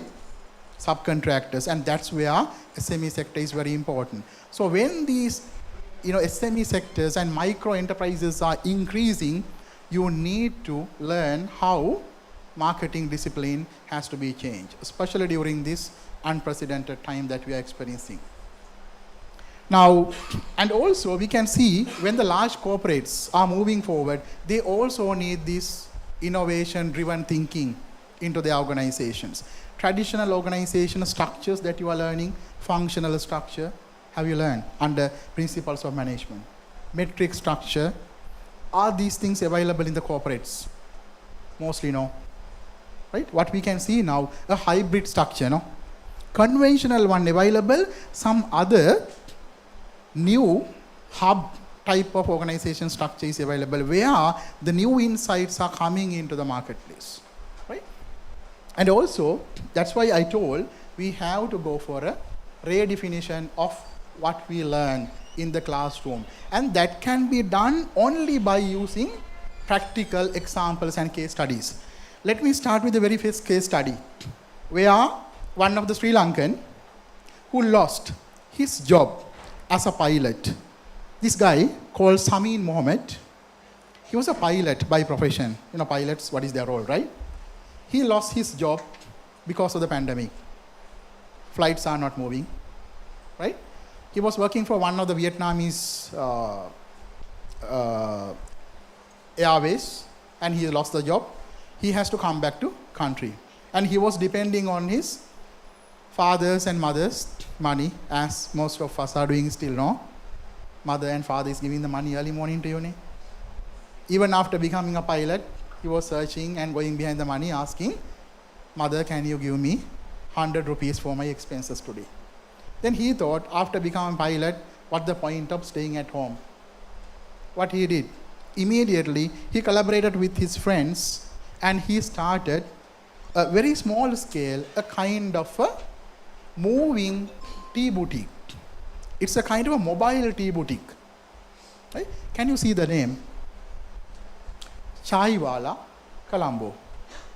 Right? When I am coming yesterday from Cochin with my friend, Dr. Anil, we stopped somewhere, I think near to Colombo somewhere. I don't know the exact place. It was like 1 o'clock in the midnight. I experienced the same tea from your Indians, from the local Indians. At that time, my example came into my mind. Okay, tomorrow I am going to talk about it. The way that they make the tea, right? We call it tea yara, or tea 1 meter. In Sri Lanka, it's like this, right? You are pouring that to make it more tastier. It's a kind of art, isn't it? This guy, Samin, learned about this tea culture from you. Because he was in Kerala, he was in Delhi and all the parts of India when he was, working as a pilot. Now, can you imagine a pilot moving to making tea on the road? What would come into your mind? My parents spent millions of money to make me a pilot. Now I am going to be a tea maker on the road. Can you make that shift? Is it possible? What your friends would be telling? If you are married, what would be a husband or wife would be telling? Probably there can be a divorce also, isn't it? Right? Earlier I married a pilot, now he is going to be a tea maker. Right? But he took up that challenge. Can you tell me which theory can explain that? Is there a theory to explain it? From what we learned in marketing, the amount of risk that he has gone through. Actually, when he started, it was not that easier. He had to fight to bring the people to this particular moving tea boutique. It was there close to the sea. So he was having these small trucks manufactured by your country. What is this brand? The three-wheeler tuk-tuk, right? We have the brand called Bajaj. That's the one we are using heavily in our country. So he was using a Bajaj, and then it was his business. Right now, you don't believe, actually he has a very big customer base. Right? Now, what we can learn out of this? The marketing theories that we are learning in the classroom has to be redefined. The concept of product, which is really needed to satisfy and to delight your customers, has to be incorporate some new elements. Right? Okay, let me go forward. What are the core aspects behind this entrepreneurial marketing? How you can explain this idea of entrepreneurial marketing when we look into the Samin story? It's a proactive orientation. A pilot moved to a tea maker, proactive. You have to take the risk and move forward. Right? You can't attach to your whatever the traditional thinking that you were having. It's opportunity driven. Now during the COVID, right? Now people were stuck at homes. When the government tells, today there is a restriction release, what happened? If the government announced, by today 2 o'clock restrictions are released, what will happen after that? Will the people keep their mind, all these social distancing and everything? No. People start moving and purchasing things. That's what captured by Samin. Can you understand? They know just after the restrictions are released, people are coming to drink the tea at this particular place, in the moving tea boutiques. So he was capturing that. People feel alone, people feel anxiety at houses. Right? We don't like to be in a one place for a long time, no? So then Samin captured that. Customer focus. He knows the taste of the Sri Lankans by learning things from India. Right? And he borrowed that technology and made the tea in front of the people and served very well. Right? So he has done a tremendous success. Innovation focus. Normally when you think about a tea boutique on a road, what about the hygienic conditions? Hygienic condition, rather than going for a good restaurant, how about the hygienic conditions? Not that good, right? There may be cockroaches, isn't it? Close to you, right? Cups are not that much washed properly. Everything you wash in a small basket, something like that. You put the water into that. A small wash only, right? But he has done a change. He came up with these cups and all that, and he started doing that in a very innovative manner. So, innovation focus. And if the people are coming on a vehicle, you go and serve the people into their car. The people don't need to move even. Right? We were talking about the distribution, product, price, place, promotion, no, marketing mix, the place part. How you are going to make your product available to the customer. What he has done. By himself, take the tray and went to the car of the particular customer and served in there. Because some people, they were having the suspicion, if I move out of my car, I will get the COVID. Right? You see how far he was focusing on the customers. Risk management. He was taking a big risk because a pilot to a tea maker is not that easy. Big risk. and especially during the COVID-19, resource leveraging. He did not have much of the resources. He actually rented out this lorry of this Bajaj from some other people. And then from there, he's moved very quickly because customers are growing, numbers are growing. Right? So you have this encourage if you are an entrepreneur and doing marketing for attracting the customers. Okay, another case study that I would like to share. I think I have written a case study on this as well, right? Now, in India, when you are conducting these corporate events or whatever the event, now you can see flowers. Some of the flowers are natural. Some of the flowers are artificial, right? If you think about 30, 40 years back, sir, can we get these flowers very easily for an event? It's not that easy. Still in our country, we have this problem. Flowers are growing in the hill country of our country. Right? It's not like India, everywhere you can't find the flowers in Sri Lanka. It's only one part of the country, flowers are growing nicely. When it comes to wedding functions, you are using so many flowers, isn't it? Bouquets, and then for grooming and all these things, you need flowers, no? Right?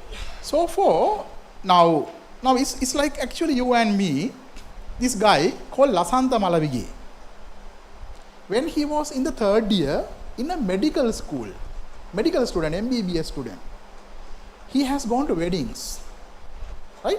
I was referring to 1970s and 80s in our country. So what he was experiencing, wedding couples were having an issue of getting flowers to their weddings. Wedding organizers have this problem, right? He has seen what a business opportunity. You need flowers, but you have the flowers in the upcountry, but can't take these flowers to the weddings. Then his entrepreneurial mind works. Can you imagine? This is what we call entrepreneurship. Entrepreneurship means what? You capture a business opportunity and capitalize on that. Couples need flowers for their weddings. Flowers are somewhere else. There's no coordination. What he has done, as a medical student, he has gone to the upcountry and bring the flowers to the Colombo city and started selling flowers for the customers using a very nice supply chain management. Think and imagine a situation like this. I don't know, in your syllabuses, in your curriculum, whether you have time to do a additional business by engaging with the studies. So now in Sri Lanka, we are actually promoting this. Students, while they are learning, can't you start a business, even as a group? Because you can learn whatever the management practices by yourself before you go into the corporate world to work. And some of them become entrepreneurs on the spot. So this is one of that guy. Right? Right now he's a doctor, and also he's the largest floriculture company in Sri Lanka. And he's exporting flowers to United Arab Emirates and most of the Arabic countries. He's one of the biggest flower supplier. You know the largest flower auction in the world? Any idea? Yes? Netherlands. Thank you very much for the answer. That's the first answer we are getting. Right? There's a flower auction called Aalsmeer flower auction. He's even supplying into there. You see the things that you can do as an entrepreneurial marketer. Did he learn marketing as a MBBS student? No, right? You are learning all the clinical subjects, right? But right now, he's a medical profession as well as an entrepreneur. So this is something for you to take home message today. While you are thinking of, going and starting a particular career by yourself, think of starting something. Right? That has to come with your passion. This guy, from the beginning of his, small age, he was good at in creative work. Creative work at houses. Some of you may be doing some decoration works. Girls may be making cakes, right? Boys may be doing some repairing work of bicycles and things like that. These are things, right? So some of us are having a big passion about that. We have to understand what is our passion. And then that passion, you need to connect with what? The opportunities. That's what he did exactly. Right? So this is what important when you want to be a kind of a marketer, a practicing marketer, not just a marketer working for someone. You can bring and you can start big corporates. Right? Okay, so let me go forward. Now, so this is what this guy was exactly doing. What you need to do first, you have to go and pick a environmental, sorry, I think I made the wrong button, yeah. Now you can see, right, in here, first thing that you need to do as entrepreneur marketer is all about what? Looking for the environmental opportunity. That's what Lasantha Malavige did. Went to weddings, understood the problem. What is the problem? Flowers are not there. In events, flowers are not there. But flowers are there somewhere else. Right? So he connected the two. So then what he has done? Distinctive competency. I hope you are following the subject of strategic management. Don't you follow? Strategic management, business strategy. Right? So in there you may be learning this term, isn't it? Distinctive competency. Anyone who would like to give an answer? Distinctive competency. Same gentleman? Yes? Can't? You can't try this time. Okay. What is distinctive competency? A competency that can make you different. Lasantha Malavige made that. That competency, he was good in creative work, and then that competency made him different. And finally, key success factors. That became his key success factor. He connected the business opportunity with his competency. That's what they did. Right? So you see, if you want to be an entrepreneurial marketer, not just someone working for others, you need to go through this. Okay. I think one of the points that even our bishop was highlighting and even Chandrasekhar sir was highlighting through the example of boat, right, is something like this. What we call this. Entrepreneurial marketers need to address the customers' which points? Pain point. What is a pain point? Right now, can you tell me the pain point that you have? Sitting here, right? College is forcing you to sit here and what to do? I talk, you sit. It's a pain, right? So you need to understand. As a marketer, you need to understand the pain point of your customer base. Can you think about example? Now, if you go back to that previous examples. Samin, in the case of tea making, what is the pain point? People were struggling at home. Why they don't like to stay there? That's a pain point. You want a place to relax. You want to have a tea in a relaxed place. That's a pain point. Here, what is the pain point?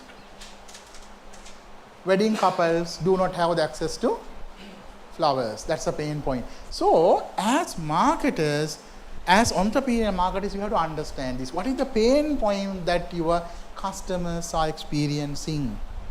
And then understanding that and focusing on that is very important. Because if you just offer a product, right, mostly when it comes to marketers, they try to imagine the product and they put that product into the marketplace. But if it does not touch a pain point, it's not going to be a success.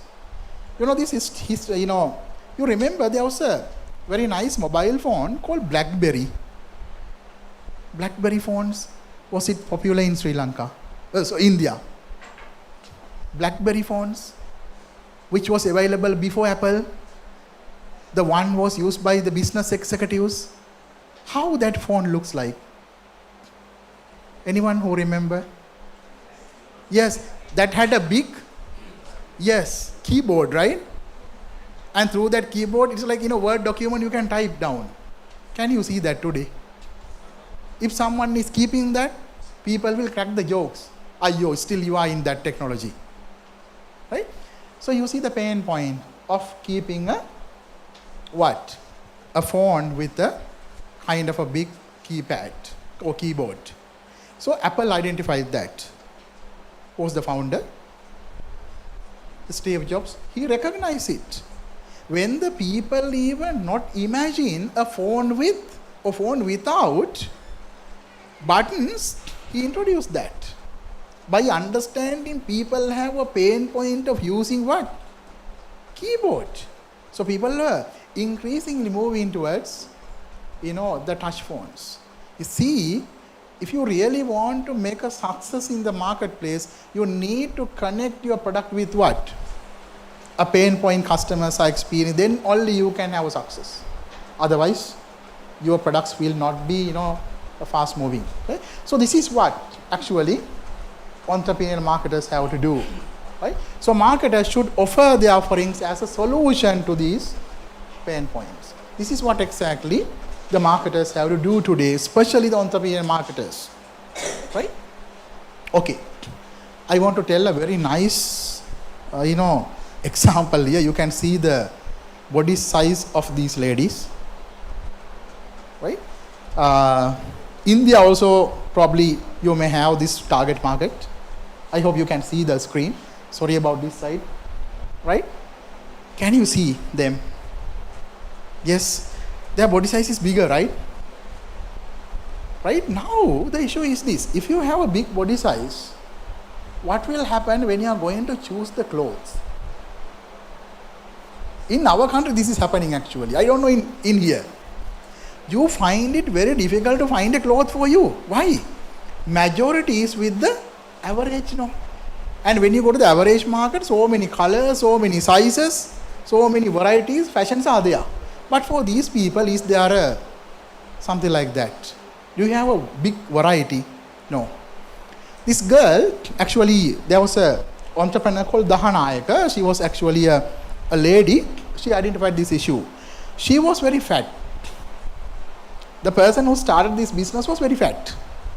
A girl came from Australia, a Sri Lankan, studied there. You know what happened if an Asian goes to Australia, what happened? They eat a lot, right? Into that weather condition, and then you become more fat. When you come back to India or Sri Lanka, you find like you are not fitted into there. Your body size is becoming very, very, unusual. She experienced this. She has gone to Colombo. She couldn't find a cloth for her. But don't they like fashion? The people with a big body size, don't they like to do fashions? They like. Everyone like to do fashion, right? She experienced the problem. Miss Dahanayak experienced the problem. So it's a problem of her. Then she thought, if I have this problem, what about others? They may also have the problem now. Isn't it? Right? So she started, looking for a business. So you see the pain point. When you go for a clothing shop, you can't find anything. So you see now what she has done. She came up with this brand called, you see the brand name? Very easy to remember. Double XL is the brand name. Double XL is the brand name in Sri Lanka for her business. Right? What it says, beauty comes in all sizes. Don't you like that? You see now in marketing, we have this idea called positioning, right? Segmentation, targeting, position. This is how the product was positioned. You look into a pain point and position the product very nicely, targeting the target market. See how we have to position a product? The product position should fit into what? Customer pain point. That is what she has exactly done. Now you see, actually she has even moved into what we call virtual shopping. You may be having that in India now. Through the phone, you can try the product.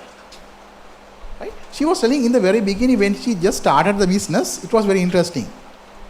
When the people have a big, body size, the thing what happened, customers came and parked their vehicle in front of the shop.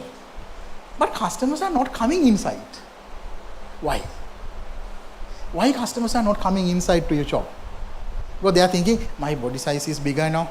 So if I go there, it's a kind of a shame for me. Right? I can't have the product. Then she thought, okay, you wait in the car park, in your vehicle. I will bring my staff to your car.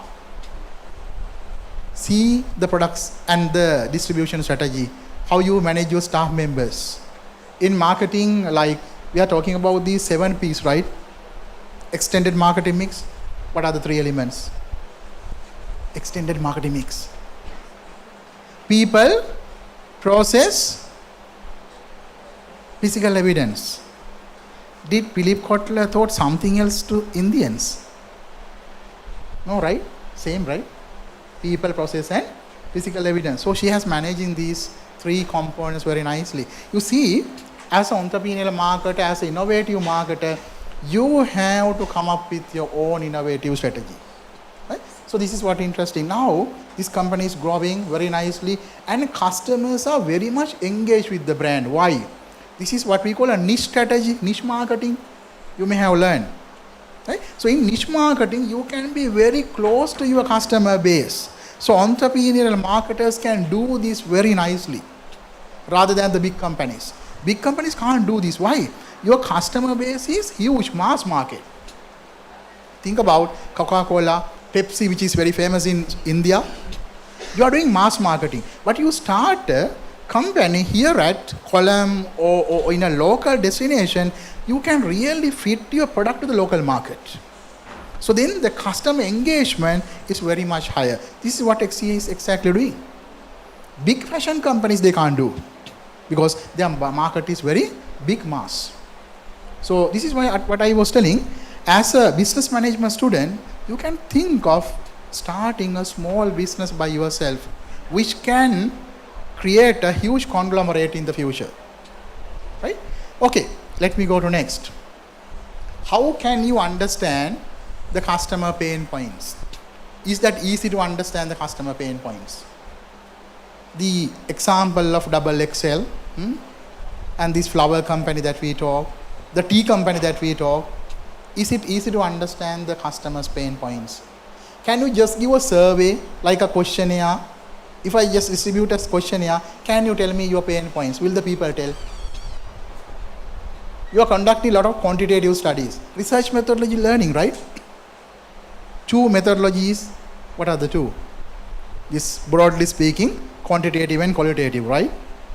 So under quantitative, you are distributing a survey questionnaire, right? So will that fitting to identify a marketing issue in the marketplace? Something like this? Very difficult. Why? People do not tell most of their inner feelings to someone through a questionnaire. When someone is giving a questionnaire, what you will be doing? Since you want to just escape from there, you just put the what? Tick here and there. Are you reading? Are you reading the questionnaire properly? Most, why? Don't have time. And you don't want to do that. So then, to understand things like pain points, you need to do some kind of qualitative research. So I'm moving into different subjects in your postgraduates. Right? So I was talking about marketing, and then we were talking about strategic management. And let's see how a subject like marketing research or research methodology that you can fit into these discussions. Right? Okay. Right. Okay. Now, in the world of marketing, and particularly in the field of marketing research, right? I hope, do we have students from humanities and social sciences here? Yeah, we don't have. Because in those disciplines, there's a research technique called ethnography. Ethnography, you can see here, ethnography.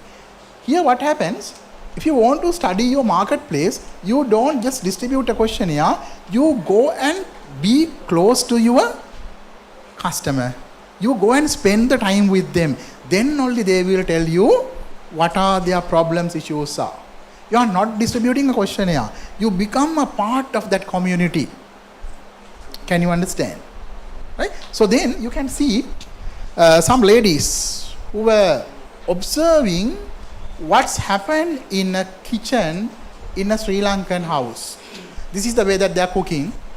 Right? Most probably you will have the same picture when you go for a traditional house. Right? So these 2 researchers are going and observing what's really happening. So then they can understand what are the problems, issues these ladies are going through in the cooking process. Can you understand? That's what we call ethnography. You need to do and you need to engage with these kind of research techniques. So this is a kind of a modern version of this idea, modern version. Through the technologies, right? Digital technologies, you can capture whatever happens at all the 4 rooms at home. Can you see the 4 rooms? I don't know whether the picture is clear. There's someone happening, someone is working. Here there is I think a girl is chatting with someone, right? Here the mother is cooking, father is just relaxing with a newspaper.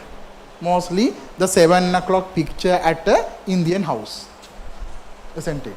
Mother cook, father read the newspaper, girls chatting, boys do something else. So you can see what happened at the 4 rooms using the modern technology with the permission of the household members. So this is what we call the modern consumer ethnographic research. We need to do such kind of research to understand what the pain points and the modern customers' requirements. Just delivering and giving a questionnaire will not work. You see how we have to capture the opportunities, the pain points in the marketplace. Is that clear to you? Is that making sense? Is the idea clear? Right? You see the importance of using new research techniques. I think this is an international conference. I don't know whether papers are there from research methodologies like ethnography, which is fundamentally very important for disciplines like management, marketing, and even for IT related. Because if you can't understand your customer base closely, you can't develop a good product. So this is what we can do in the modern, marketplace in understanding the customers. Now, all of us are members of the social media now, right? So a lot of social media that we were using. So then we can use actually these modern social media to understand the customers very well. Why? When you upload a Facebook photo, how many comments are coming? How many likes are coming? You would like to see that, right? People like to read. And then people put so many comments, no? Now there are techniques that we are using to analyze these social media comments. Right? Now what is that earlier research methodology technique that we call ethnography? You go to the customer and understand that, right? Now here, you are not going to the customer. What you do? In the social media networks, you try to understand their behavior by observing and going through the comments given by the people. So this is we call what? Netnography. It's not ethnography.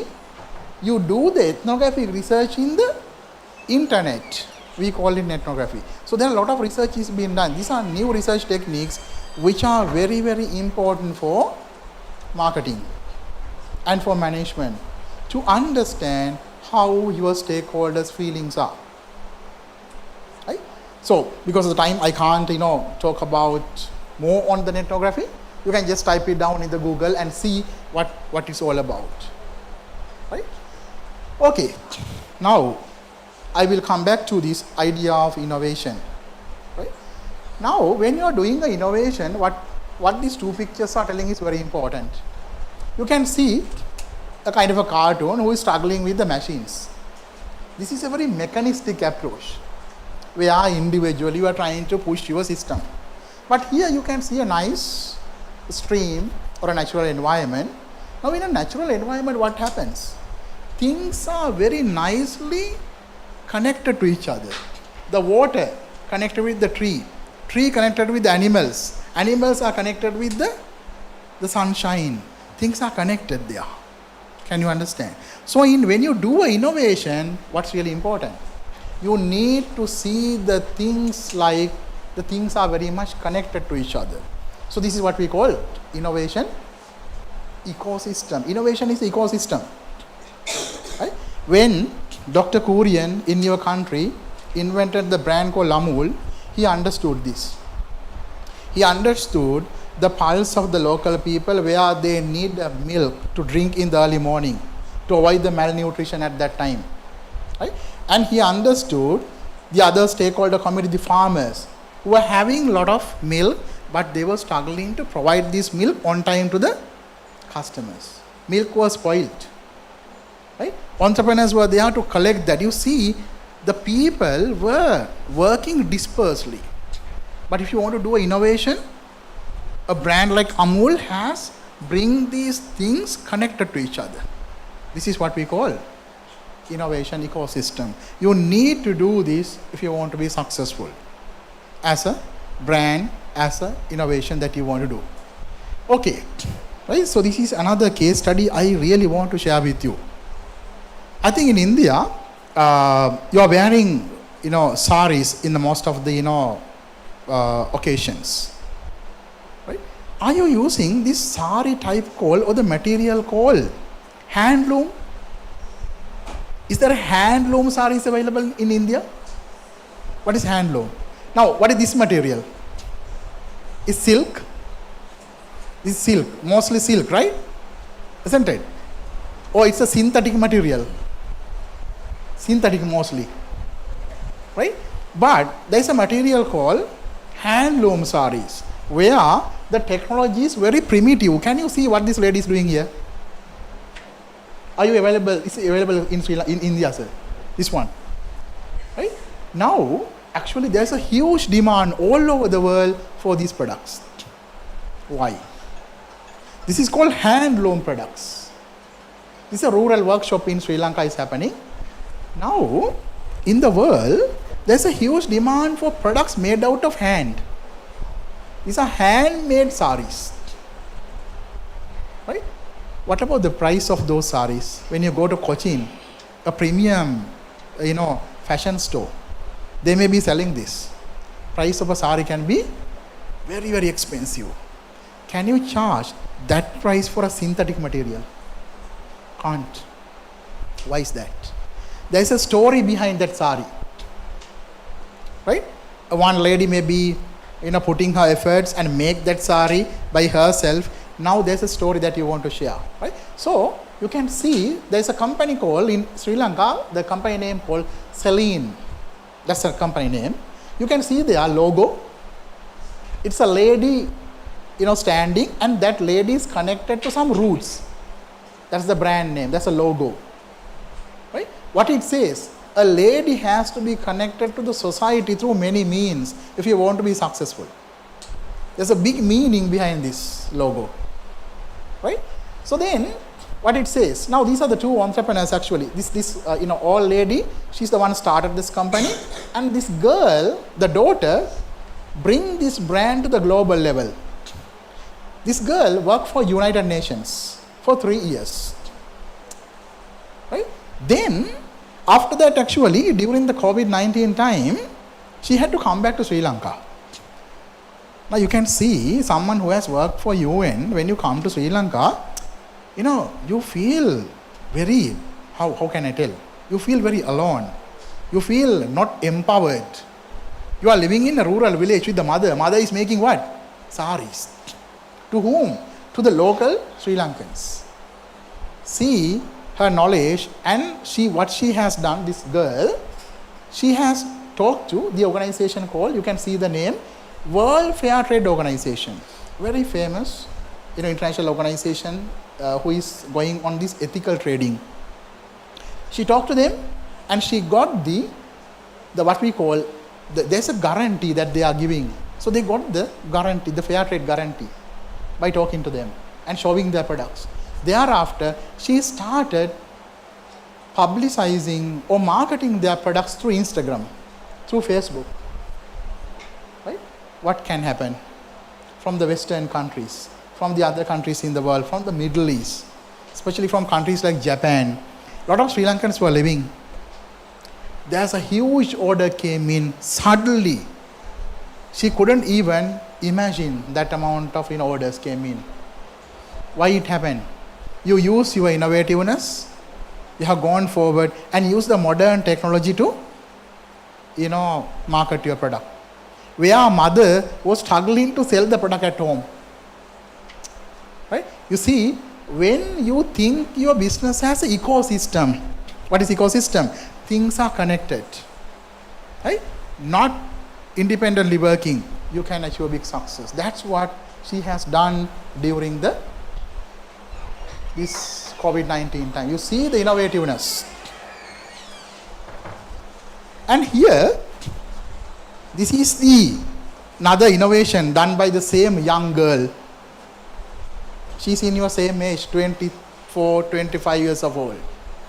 Right? Now it's a big businessman. Now this girl, right, where is it? Okay, I think I have to go back. The same girl who is 24, 25 years old has done this during the COVID-19 time. We were in the very beginning, when someone is asking you to wear a mask, do you like that? When the government is imposing the rules and regulations and telling you must wear a mask to go out, do you like that? Even right now we can see only few of you are wearing the mask. In the very beginning it was a very big issue, right? We don't like. She has made the mask a kind of a fashionable product. What she told, if you are wearing a green outfit, green dress, wear the green mask. Right? If you are wearing a red one, wear the red mask. She has done a campaign like that. And for the schools, when the schools are restarting after the COVID-19, what she has done? Safely back to school with a white mask. Right? And she's the one starting in Sri Lanka. You know, they are using these concepts: reusable, reversible, washable masks. Because mask, in the very beginning, it was expensive, isn't it? Now it has become a very cheap. In the very beginning, masks were very expensive.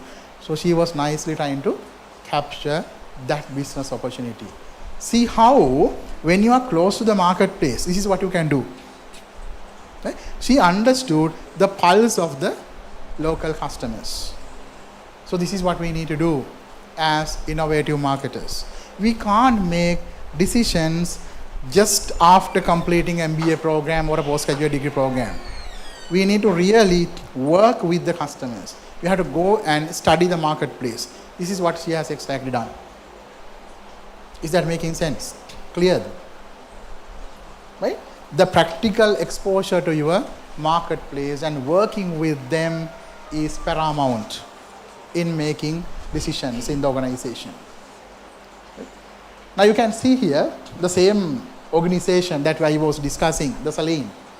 The company started selling handloom products for the global market. Right? What they were searching for? They were searching for social innovations. This is an innovation, not only a product innovation. It is contributing to the people in your area. Think about the local community. There may be a lot of unemployment people, no? Surrounded by us. They may not have good employment opportunities. They are still struggling with earning money per day, isn't it? So what you have to do as an entrepreneur or a marketer, try to think of how you can connect these local communities with the modern marketplace. Very, very important. Then only they will get a good employment and a good economic status. Very important. Otherwise, just selling a product for a foreigner and earning a money for a one entrepreneur is not going to be the success story. Right? I think our respected bishop is also highlighting the same thing. You have to be green in your marketing, and also you have to be socially responsible in your entrepreneurial, in your marketing work. That is very important. Right? Your work has to create the benefit for the majority of the society, not just benefit for a couple of people. Since my time is running out, right, I am moving to the final part, right? So this is, I want to connect what our respected bishop was telling. Marketing has to be green. Innovations have to be green. One guy calls Mr. Sagara, you can see the entrepreneur. This guy lost his house when a school expanded the territory. When a school is expanding, the neighboring community may be losing their houses. Right? So then he lost his house and he has to come and stay in a very rural place in Sri Lanka. Then what he was doing, it's not only him actually lost the house, several people lost. And then sir, this guy called Sagara started collecting newspapers. Reading newspapers is a big habit in Sri Lankan people. And they are killing the time with that. Oh, if I take my father, he's killing the time by reading the newspapers. I asked, what you are learning out of this? No, don't ask me the question. Right? This is, I do as my hobby. Right? This is what most of the people sometimes do. They think reading a newspaper is something very interesting and you can learn a lot. Actually, you can't learn a lot. Right? So, newspapers is readily available at all houses in Sri Lanka. We are throwing those things. This guy went to house, collected newspapers which are already read by the people. Free of charge, no. We want to throw it away. This guy collected. What he has done with that newspapers? Got the modern technology, connected the modern technology and made these nice products. Now he's a multi-billion businessman.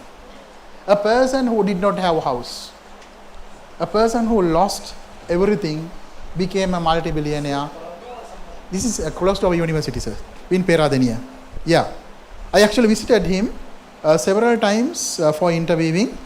You can even contact him. Very nice products. Now these products are selling not in the Sri Lanka. Sri Lanka you can't afford, very expensive now. Now it's premium. Right? Now it's premium. He's selling in Sri Lanka only for the foreigners. In dollars. Right? Now these products are exported to mainly to European countries. See what we can do with the things we are throwing away. What you need? Only the creative mindset. Right? And he has given employment opportunities for many people in the village. Because he started the production method called outsourcing. Now these products are made by the villagers. They call them actually artisans. When you call a supplier or when you just call a supplier or an employee, people don't like. People want a recognition, right? For each and everything that you do. So what he called this is suppliers, artisans. The people who make art and earn from that. You see, empowering the community through the marketing is very important. Right? So look at the social contribution he's making. Right? Now, when I interview the people, these artisans, this is what they were telling. They were feeling, I engage with the work. Earlier, I was doing nothing. Now I more engaged with the work because I can make these products. Right? So this is the rural artisans, what they are telling. You can read what one of the rural artisans was telling. This income is fully used for my medicine. This is an ill person, more than 60 years of age, right? Including the transport fee to the hospital. By working like this, I can minimize the burden on my son, because this gentleman was actually taking care by the son, right? I really enjoy working just of this reason, but the major reason is that when I am engaged in the work, I forget my illness even. This is what can happen to someone who is having a ill, and if that person is engaged with the artistic work, this is what's happening. Look at the contribution that he has made. It's not only an income generating thing, it's a kind of a happiness creation business. Because as a business, as entrepreneurs, as marketers, this is what we need to do. We need to create the happiness for the people, for the society. You can see this lady who is unemployed due to or thanks to this business. Now she is supporting the education of her kids. Right? Because at the moment in Sri Lanka, the economic situation is not that good. So one person's income is not adequate to send 2 kids to a school. Now, thanks to these businesses, right? So they were contributing a lot. You see, if you do things innovatively, this is what can be done to the society. So finally, if I am moving to my final part of the presentation, sustainable development has to be a kind of playing field now. You don't have any other second option. This is the option. Right? We can't move into these conventional growth strategies anymore. Right? We need to move into the new area of sustainability without any question, because that's the future. Look at this one. This is one of the example you may really like to enjoy. You just type down Eco Maximus in your Google and see how a person is making elephant dung to papers. Elephant dung. Right? I think here you are using cow dung for getting the fires, for cooking purpose. Now you see this guy, what he has done. Elephant dung converted to a very good product, and these products are selling in the European countries. Very interesting case. Right? Who is thinking this? Right? This guy has a good education. He was an engineer by profession. Engineer by profession, right? Can you imagine this one is converting to a nice product? Right? If you visit Sri Lanka one day, you must go. There is a place called Pinnavala Elephant Orphanage. I think you may have been there, sir. Yes, Elephant Orphanage, where you see so many elephants are there. This is the place he located the business. Why? You can get elephant dung free of charge from the orphanage. Now orphanage has a problem of keeping the dung, no? What to do with that? Can you sell it? Right? Right? Can you fire it? Can't. This guy collect all the dung and come to his factory, make the papers out of that, selling at a premium price. Now, there's a story to tell, no, in this product. Now they will start charging for Yeah, now they may start. Because here, the orphanage realizes the importance of dung now. Right? So far, no. Okay? Right. So you see, entrepreneurial opportunity, if you think innovatively and creatively, actually there are opportunities. Right? So this is what we can do. Right.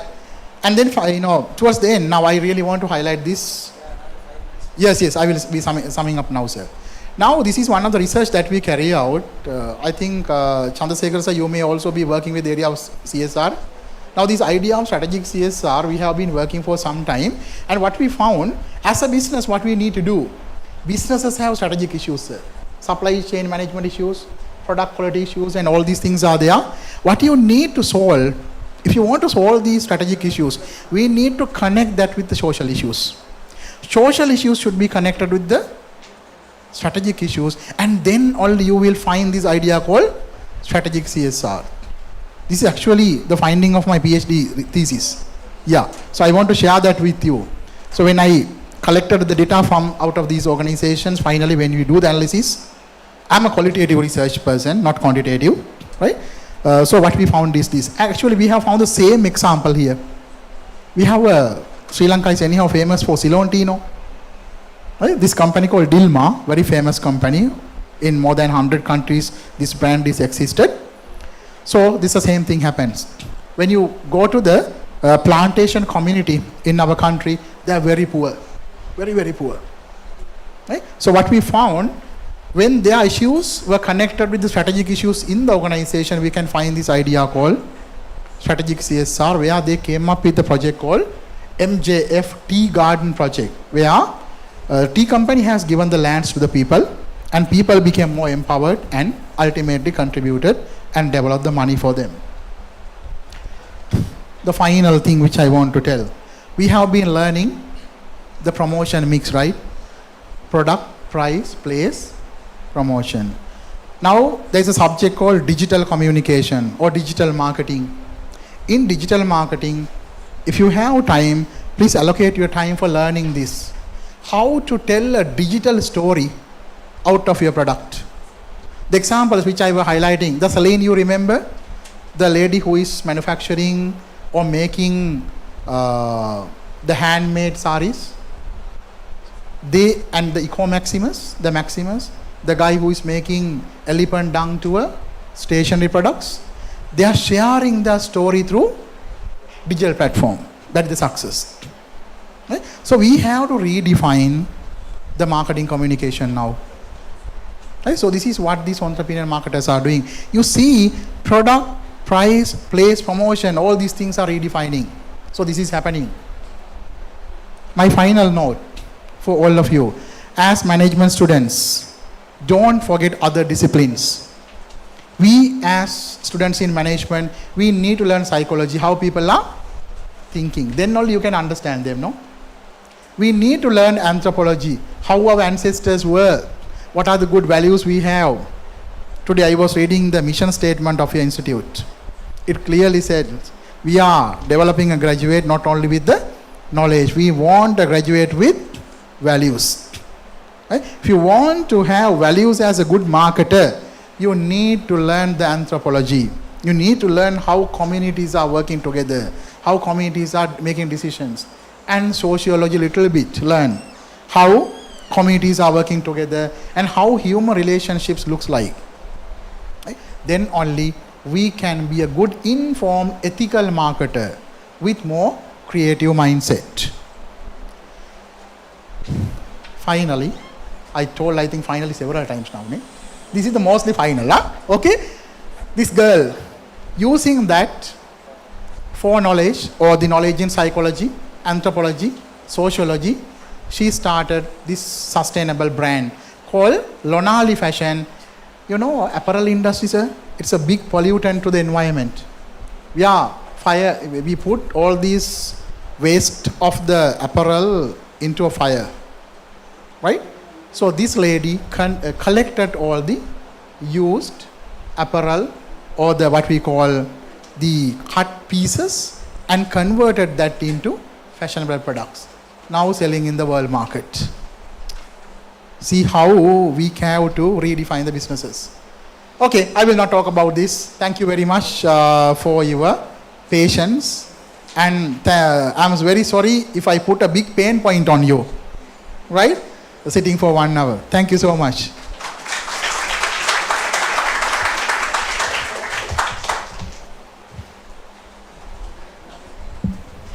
Thank you, sir. For vote of thanks, I invite Mrs. Janvi Chaitanya, Assistant Professor, Department of Commerce. Sir, yes, I mean, the time for interaction. If you have any doubt or any questions, we can ask. Clarified by Dr. Naresh. So, open forum.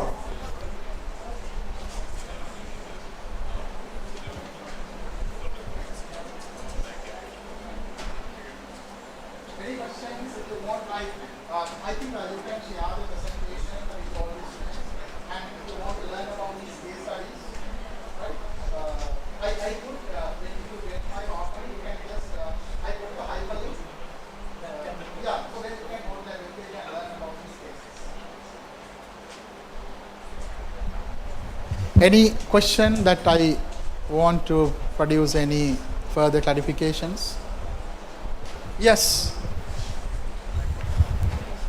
Sir, you had mentioned about pain points among consumers, but there has been a growing amount of startups in today's economy, and the startups are covering a lot of pain points, and the pain points have turned from generic to more specific to like a very, very specific range of consumers. So is there any technique involved in identifying the more specific pain points?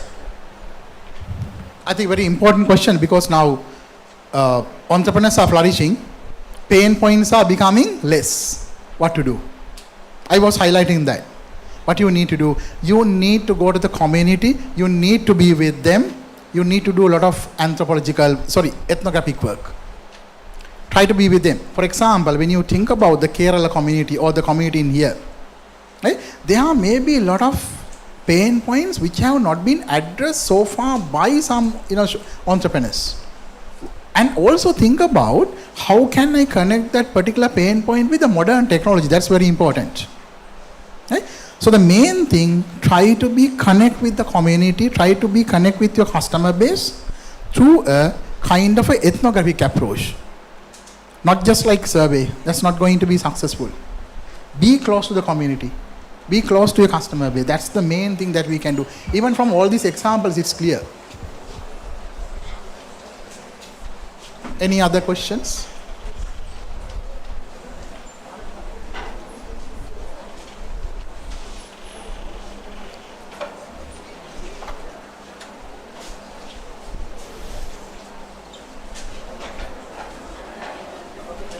Okay, welcome. Yeah.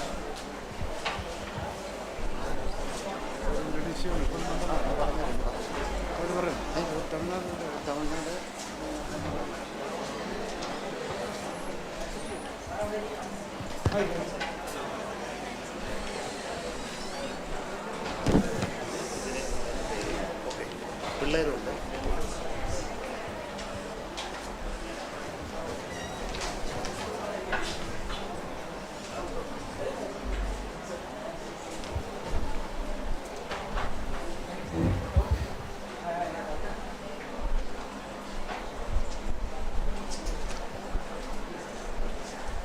Now we come to the end of this first technical session, which is to be led by Dr. B.A. Naresh Aranda. Lot of issues and innovations which are related to marketing in the field is to be discussed. I thought you got our ideas and thinking about how the innovative ideas comes on there, how it can be developed, and how this can be implemented and executed on there, maybe. I don't know. You know, this is a very worth and useful session by sir. Now, some of our participants from Chennai just arrived and joined with us for this program which is on there. I just want to introduce them. One is Dr. V. Kalai Selvam from Sri Chandraprabha Jain College, Chennai, who is our chairman of one technical session. Another is Mr. Kalai Rasan from Department of Business Administration, DRBCC Hindu College, Chennai. Dr. S. Purushothaman from Ishwarya Engineering College, Chennai. And V.S. Sudarshan from Chennai, as well as Dr. Sumi Alex from the principal of St. Leo's College, Kottarakkara. At the same time, both the session for the presentation is going on there, and other session will be continued after our lunch break issues on there. We have about 30 students, participants from the Tamil Nadu colleges are on there. They also arrived on here. Therefore, on behalf of this seminar and the PG Department of Commerce of Marthoma College, Ayur, I welcome the participant from Chennai, both the resource person and the participants is on there. Now, the formal water thanks is said by Janvi, who is Assistant Professor of the Department of Commerce.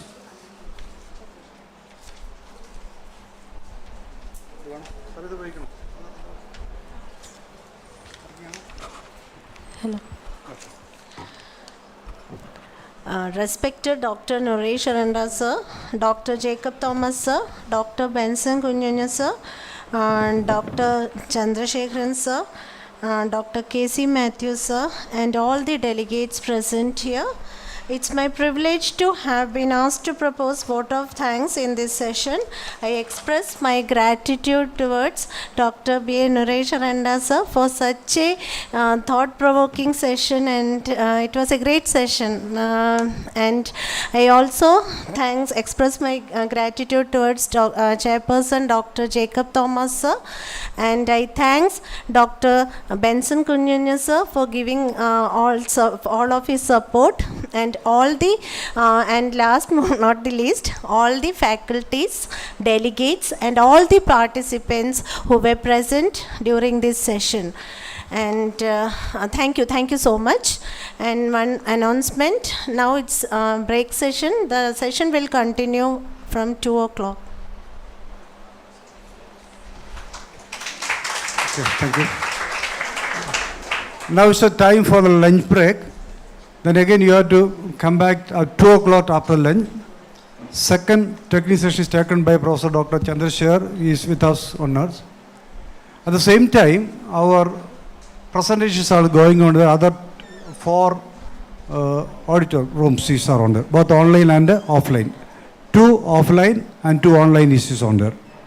Those are present purpose on the either in the online or offline, mainly for offline, can attend on there. All of this has to be assembled on here for our second technical session.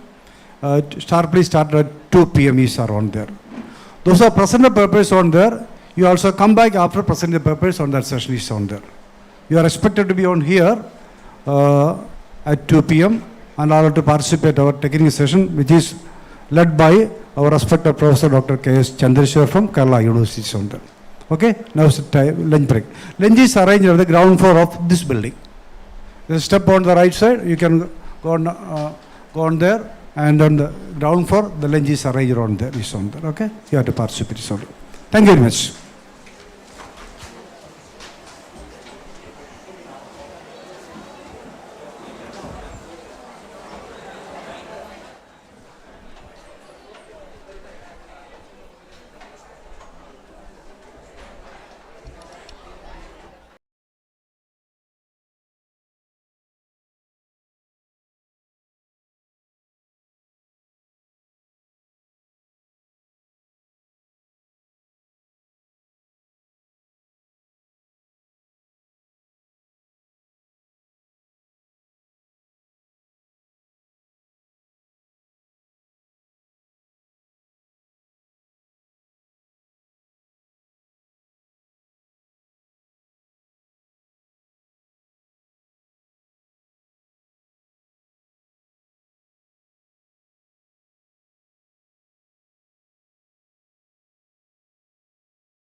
Good afternoon to all.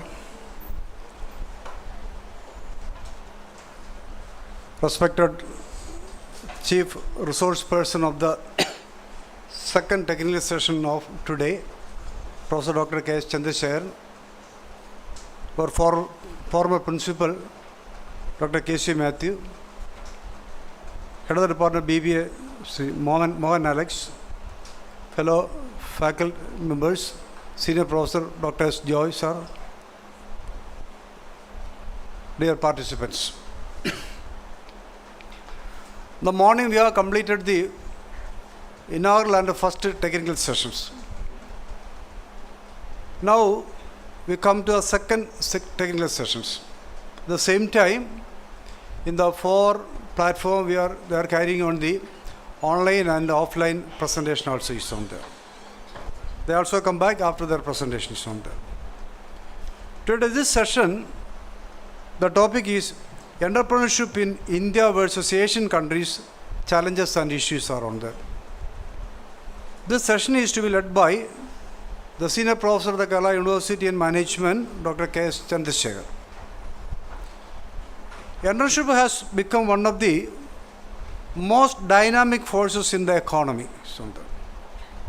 It plays a paramount role in the magnification and development of the economy in any country. Not only in India, almost all over the world is on there. Entrepreneurship has gained a greater significance at a global level under the changing economic scenario. Entrepreneurship acts as a vaccine for the nation's economic prosperity, leading to generations of employment opportunities, national income, rural development, technological development, industrialization, export promotion, etc. Many institutes and companies all over the world, as well as in Asian countries, involved in many type of entrepreneurship and innovative activities are on there. That's why we are selecting a topic for our discussion, the technical session, entrepreneurship in India versus Asian countries, their challenges and issues are on there. Professor Dr. K.S. Chandrasekharan is the authority and the right person who can handle issues like marketing, entrepreneurship, and such other topics are on there. Professor Chandrasekharan is a senior professor in the Institute of Management of the University of Kerala. Currently, he served as the campus director of the University of Kerala. Formerly, he was the registrar of the Kerala University as well as the acting vice chancellor of our universities around there. He has about 30 years of teaching, research and consulting experience around there. Of this, 13 years as experience as a full professor. 10 years becomes the head of the Institute of Management in Kerala universities around there. For a period of 8 years, he becomes the Dean, Faculty of Management Studies of the University of Kerala. Currently, he is the chairman of the Board of Studies in Management, both the University of Kerala as well as the Mahatma Gandhi universities are on there. He is an academic expert and consultation, different universities all over the world as well as some international universities also are on there. 63 research scholars have completed their PhD under his guidance of Professor K.S. Chandrasekharan. He has published 10 leading books in management, marketing, etc. And 225 scholarly articles are published by our professor. He has widely traveled across the world. He has shared and presented papers in various international as well as national seminars around there, as well as expert advisor of the various seminars and programs around there. He is also acting as the peer team member of the NAC assessment accreditation, involved in the structuring of many innovative postgraduate management programs like pharmaceutical management, public health and hospital management, energy management, etc. is on there. He is a well-versed and expertise person in the field of not only in marketing but also in the field of the management also. He has contributed more than 157 crores through various funding agencies from Government of Kerala, from DST, UGC, AICT, State Bank of India, Killa, etc. is on there. It's a very huge amount. We congratulate you, sir, for your effort behind that is on there. He is held the post of the Vice Chairman of the Center for Management Development Studies, CMD, Trivandrum is on there. He won many academic excellence award, gold medal, and various awards from various universities, not only in India but also at the international level is on there. He was recognized in many national and international universities, government, and he's a gold medal winner also is on there. He's a gold medal winner of the best professor in marketing is on. He also qualified an umpire in the field of a cricket tournament. In various activities, his involvement is very high. We always respect you, sir. Our senior professor is on there. We got a very rare opportunity to hear our professor K.S. Chandrasekhar in the technical session is on there. A warm welcome you, sir, to handle this technical session is on there. Sir. Our professor, head of the department, Dr. Benson, sir, is also available with us. A warm welcome, sir.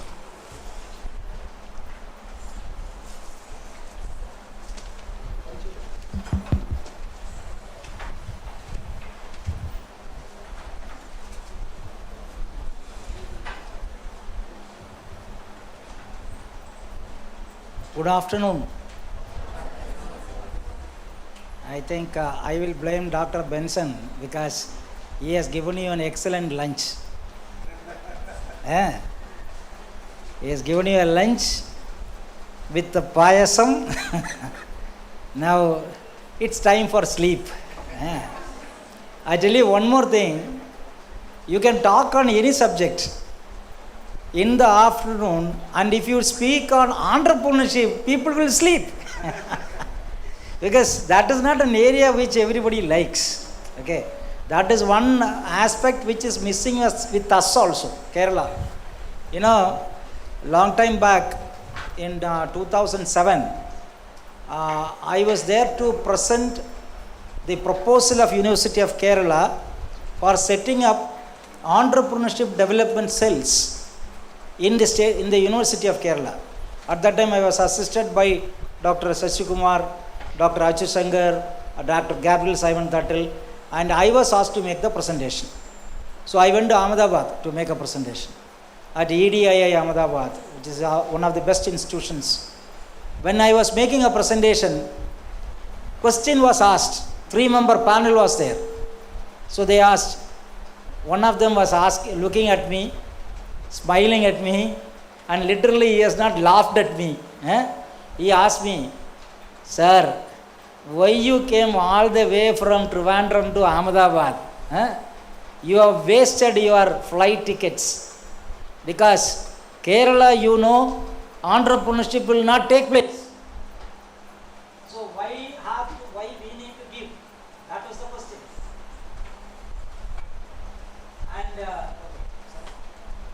And you know, I replied saying that exactly that is why I have come here. Because I want to ensure more entrepreneurship taking place in Kerala. So I need this entrepreneurship development center. And luckily, somehow they were convinced. And based on that, they transferred 45 lakhs to the University of Kerala to set up this center. And we went on doing so many things. We created many entrepreneurs through that entrepreneurship development center. So Kerala can also go into entrepreneurship. It can also definitely come out very well. And what we are now trying to look at here, you know, I still remember one of the conferences I was addressing. That was on entrepreneurship. So I was the keynote speaker on entrepreneurship. That was the meeting was held in Kollam. I think this constituency comes under Kollam constituency. Yes. Not Article. Kollam. So who is your MP? Prema Chandran. Maybe you are aware. Okay. Prema Chandran is the MP, and before that, he was the irrigation minister in government of Kerala. So in that conference, when I was sitting there trying to, do the keynote address, Premendran was sitting here, I was sitting next. So the Honorable Minister asked me, you are going to speak on entrepreneurship? I said yes. Can you write the spelling of entrepreneurship? How many of you can write the spelling of entrepreneurship? I wrote entrepreneurship, showed to him. Then he patted on my back. You are the right person to speak. Go ahead. I asked why. See, there are many people speaking on entrepreneurship without even knowing the spelling of entrepreneurship. That is what he was telling. Now, these are something which is very much needed, I tell you. Entrepreneur cannot be just like that created. I tell you, very clear. The person has to have the passion to start entrepreneurship. What I am going to do today in my presentation is how education and entrepreneurship are linked. That's what we need to look at. Now let's have the next slide. Oh, I am sorry. I will click. Okay. So he is sitting very coolly. Then I realized the mistake is on my part. Okay. Now, demand for higher education. 2025 is going to be 160 million. And we expect that the worldwide there is going to be huge thrust on education.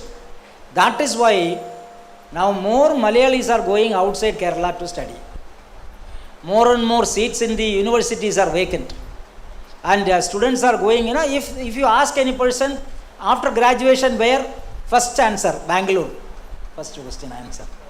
Second, maybe England, London, or if, one of the oldest university, if you look at it, is in Paris. But people are not knowing that. Instead, they are saying Oxford and Cambridge. And so they would like to go to, this place only. That is how. They are now saying more and more are going abroad. And our new educational policy has come in wherein foreign universities are going to come to India.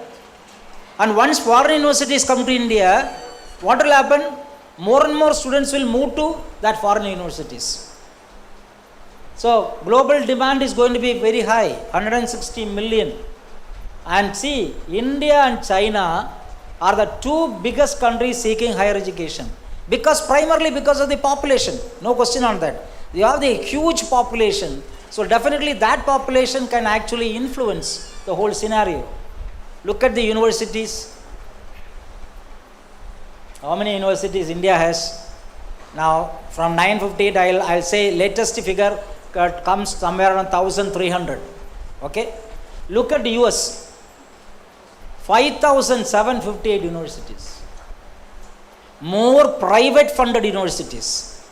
Public funded universities are limited. Private funded universities are more. Similarly, look at a country like Brazil, which is similar as that of us.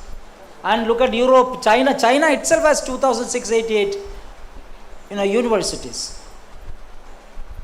That's where how entrepreneurship can actually come in. Will you be able to link education with entrepreneurship? Now there are a lot of questions people ask. What is the question? Whether entrepreneur is born or made. That's a question. So people say, those thinking people, school of thought, they say people can be made. That's where they say that the education with entrepreneurship can actually take them.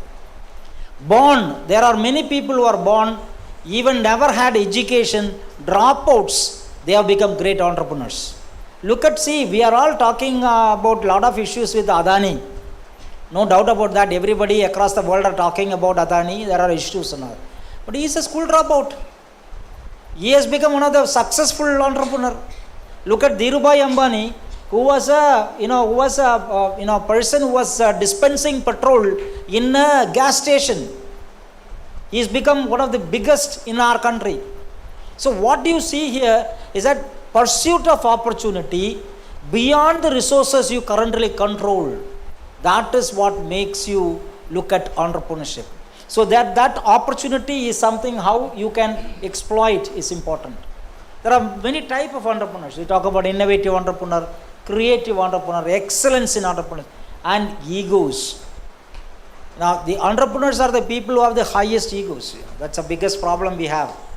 But because they feel that not through education, but through their perseverance and hard work, they have become entrepreneurs. So that is what you will come across. So this is what a personality of the entrepreneur, and able to listen to others, not competitive, achievement oriented personality. You know, one of the things which I have seen, see, I have one of my student who passed out from MBA. This person, he was working with Wipro. He went on to become the vice president of Wipro, one of the best positions. He was doing extremely well. One day I was in Chennai for a program. I accidentally met him there. So I met Srinivas. I asked Srinivas, how come you are here? So Srinivas said, sir, I am an entrepreneur now. What are you doing?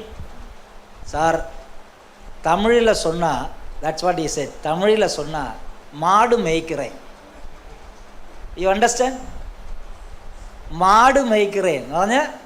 What is that? What do you say in Malayalam? From being a vice president of Wipro, he bought a land near Kaveri in Trichy, a land of about 40 acres he bought. And whatever money he had from Wipro, he plowed it into land and then purchased, the, Kangayam type of, jerseys. And that he bought at that place, got a veterinary doctor to that place and other people into the picture. And he says he is making money.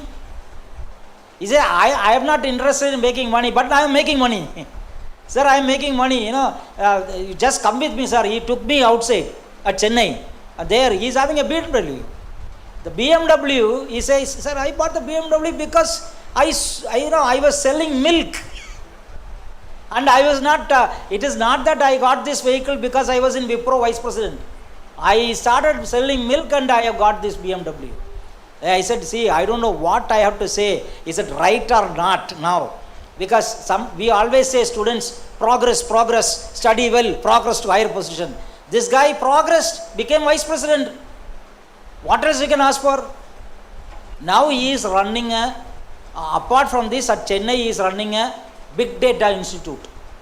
He is a big man in big data. He is running a big data institute. He is on his own as an entrepreneur. So this point is very clear, how you are going to look at that particular proposition of being an entrepreneur. And as of now, what is the significant aspect here? If you look at changes, economic change, social change, psychological change, this is the time of technological change. We are talking from a normal product to a digital product. So how we can utilize this opportunity to offer digital products? See, all of you know, I think everybody talks about this. Whether you talk about Uber or you talk about Ola or you talk about other Oyo rooms or all that, they don't own anything, but they digitally own this.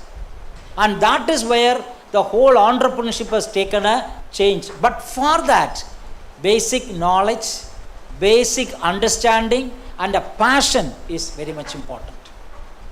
See, this is what I was talking about, digital entrepreneurship. These are the opportunities we are talking about. So that's where university research, if you look at it, is a foundation of knowledge. And that knowledge is the one which actually makes a person to progress to the level of what you are. So that's why we have mentioned all that, how the research can actually help. A diverse group of people together behind a common focus goal. Many of the people who are now got into, for example, we in our university now the focus has shifted, wherein we are trying to teach students how to become an entrepreneur, not become an employee. How you can become an entrepreneur. So we have started what is called similar like startup mission. We have incubation facilities within the university, which makes any student is willing to come with an idea. We take that particular possibility, we'll progress that possibility and see whether that can be supported. And we start supporting these people by offering them, sort of a seed capital, which can be utilized by them. So that is what universities have to do. That's what I always feel. Now, United States, as I said, more than 5,000 or 6,000 universities are there. United States is the place where everybody wants to go. Everybody wants to study. Now, this USA, if you look at some of the universities, Texas University is a public funded university, which is a government funded university. Look at Texas University. There are people, professors who have got Nobel Prize. 3,000 faculty in the departments. 50,000 students on campus. 124 country students are studying there. And acres, 431 main acres. I tell you, Kerala University has 364 acres. It's just short of Texas University. But are we? Look at the number of students, number of faculty. We have hardly 220 faculty, 230 faculty, whereas Texas University has 3,000 faculty. And there is a separate stream of entrepreneurship in every department. See here, they have 7 museums. Harvard University, I don't have to explain, all of you know. Harvard University is a private funded university, not public funded university. And see the Harvard University, oldest institution, 1636. 2,400 faculty members, 10,400 academic appointments, 22,000 students, because the selection procedure is very, very difficult there, and 48 Nobel laureates, 32 heads of state, various countries, prime ministers and presidents are from Harvard University, and 48 Pulitzer Prize winners. See the research, collaborative research with industry, bringing something absolutely new. Similarly, they are doing dynamic live research, multidisciplinary research, global initiatives on health platforms. UK, Coventry University. This is the university where University of Kerala has a MOU signed with them. And this Coventry University, they have created research centers where students can actually become entrepreneurs. Look here. Some of the areas, you can go on talking about many of the things. Dance, they have come out of it. Data science, financial corporate integrity, fluid and complex systems, global learning. Every sector, it is not only restricted to science. You have in arts, you have in social science also. See here, they were the first to come with a car which is called, hydrogen fuel cells. Hydrogen fuel cell car. So this is what they have done. So a huge amount of money has been spent by Coventry University in association with a company, and they have created this particular business. So that's where they came with Center for Mobility and Transport. Let's go to in India, in Asia, let's look at Japan. Japan, if you look at developed countries, it's one of the developed countries. So Japan, the 12 years a student can get into the higher education. There are 3 types of universities in Japan, and there are 90 national universities, 100 public universities. These 2 are the one where you have the maximum of entrepreneurial research which takes place. Waseda University. I met a professor from that Waseda University, so I started learning a lot about this particular university. And this university was established in 1882. It's a private university and operates 13 undergraduate schools, 22 graduate professional schools. 50,000 are drawn from Japan and over 90 countries worldwide. And 400 institutions, it has agreements and has Nobel laureates. That university, within that university, there is a metro station. Of course, in Kochi, you go, Cochin University metro station is there, but it is outside. But this Waseda University, inside the university, there is a metro station. And daily conductor tours are there. Look here, some of the best things you can look at is why people should go study abroad. And if you are choosing as Japan as a number 1, then the first priority comes to Waseda University. And see the number of scholars coming out of that, and employability of people, that is another thing. These are some of the entrepreneurs from Japan. So Aichi was most famous and prolific entrepreneurs. There is a book also on his name, and he launched 500 business enterprises, which is now phenomenal in Japan. So that's what he has done. And great entrepreneurs, you all know about Iwasaki, Mitsubishi, Toyota, Matsushita, Honda. All of them are very classic example of the best, the brands internationally. And that is what entrepreneurship is all about. Sony, Toyota, you can look at all that brands. So, ratio of young people aged 15-24 across the world accounts for 26% of the total population. But in Japan, it is 12.3%. I tell you, Japan's population is aging. Nearly 50 to 60% population is above 50 years old. And so there is, now the Japanese are becoming very, they say that they don't want children. They get married. They say they don't want children. So now Japan government is giving a new scheme.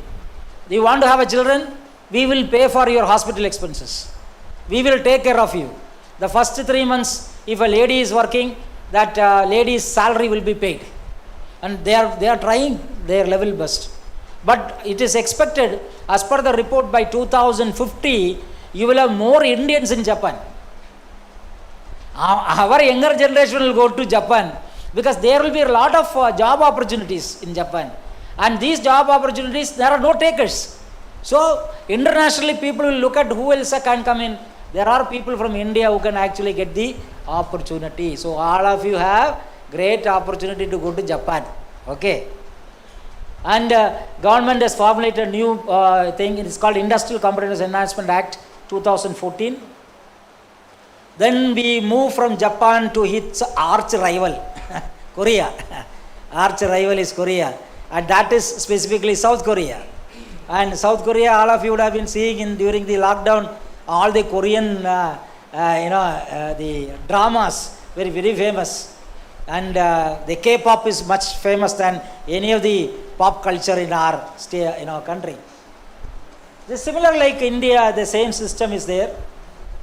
But look at this, you see the total population, the area of South Korea is less than the area of Tamil Nadu.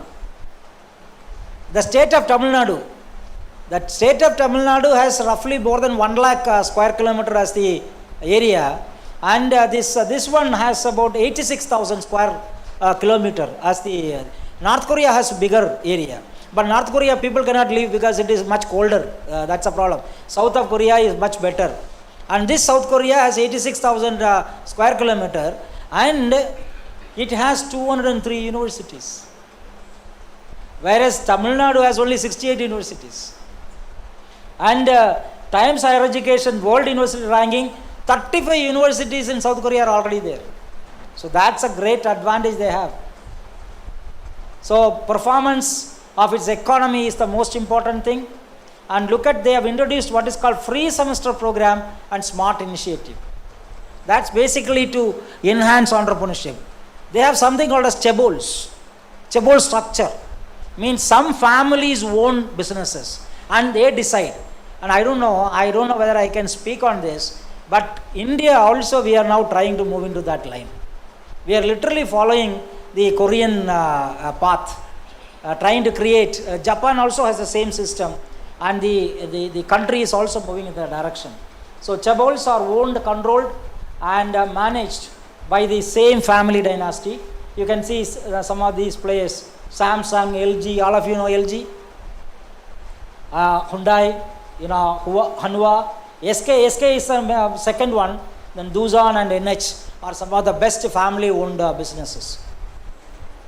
And this is the chaebol power, largest companies in South Korea. That takes to just China. From Japan, South Korea, we look at China. So what is the status of China? See here, one university I have taken, which is funded by the Chinese, Tsinghua University. 20 schools, 59 departments, 3,565 faculty members. See this, 50,000 people are there studying. That's where this university is different. I visited a university in Gujarat, in Ahmedabad, Gujarat University.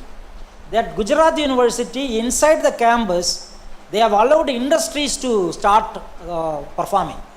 And so the industry institution interaction is there. Students are allowed to go there, participate in the process, and completing the process, when they come out, they have industrial exposure, which makes them entrepreneurs. That's why Gujaratis are basically excellent entrepreneurs. No doubt about that. We are nowhere near them. And they learn a lot from that particular thing. See here, OLED production, big press machines, setting up university region scientific technological funds, industry university research collaboration office. So international collaboration, joint research center, Toyota, Siemens, Boeing, Microsoft, Samsung, all of them there, their research centers there. 149 key research institutes. So it has gone much bigger than what anybody could think, because state has supported the state as such has supported the R&D activities, industrial activities. So they are spending a lot of money as compared to American R&D. So if you look at Chinese entrepreneurial activities, even China, we talk about NRIs basically, our NRIs. Our NRIs, they go to NRI, that another country, they become a citizen of that country. They will not come back to India. They will settle there. Whereas a Chinese, a person goes abroad, he makes money, he comes back and settles in China. That's the difference. And that is what has made them successful in many businesses. You see the economies where Taiwan is again occupied by China. So they have excellent things. Singapore has the same thing. So a lot of capital market with Chinese families have invested as such. See, Beijing Stone Group, which is supposed to be called as China's IBM, they are also doing a lot of things. How business practices have evolved in the past 20 years. Acer from Taiwan, Pico from Singapore are classic examples to that. So Formosa Plastics in Taiwan, Wang, basically Wang. So he directs the company. A lot of professional managers are involved in the process. Have you heard of this brand? Konka. This brand came to India. Huh? Yes. Konka first came in as an audio brand. Then they came with the TV brand.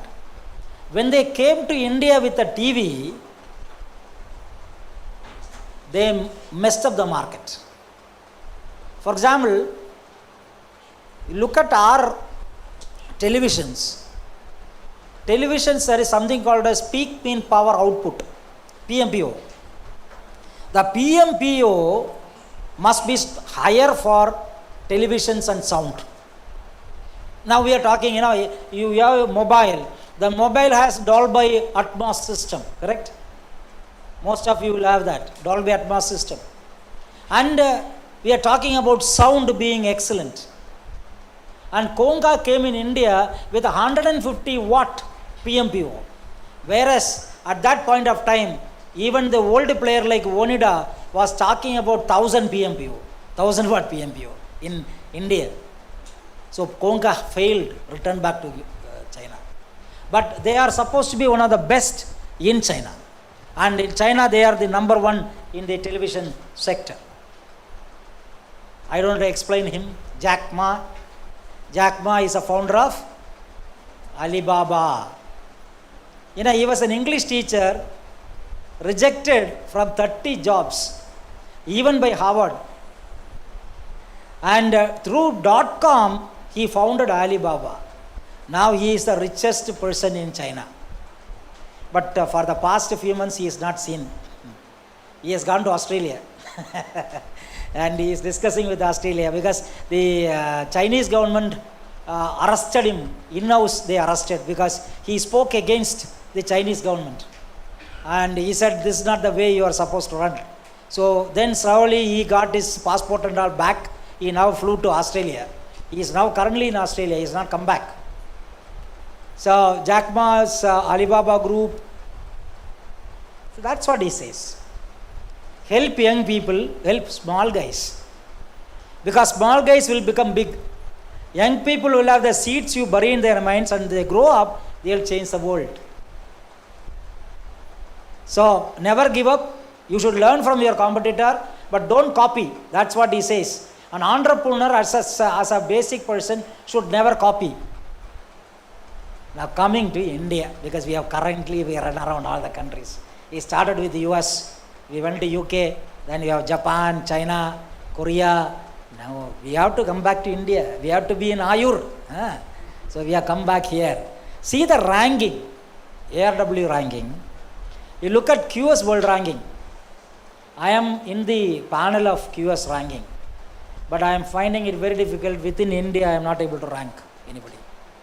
Whereas universities from Malaysia, Singapore are being ranked, and I am giving ranking for that. But India, we are not able to rank. Why? Because we are nowhere near what is expected in terms of their criteria. That's the biggest problem we are facing. That's why NEP 2020 has come in. NEP is actually trying to include and encourage entrepreneurship through skill development. That's what they are trying to come with. So skill development is one area, and colleges, that is separate, schools, it is separate.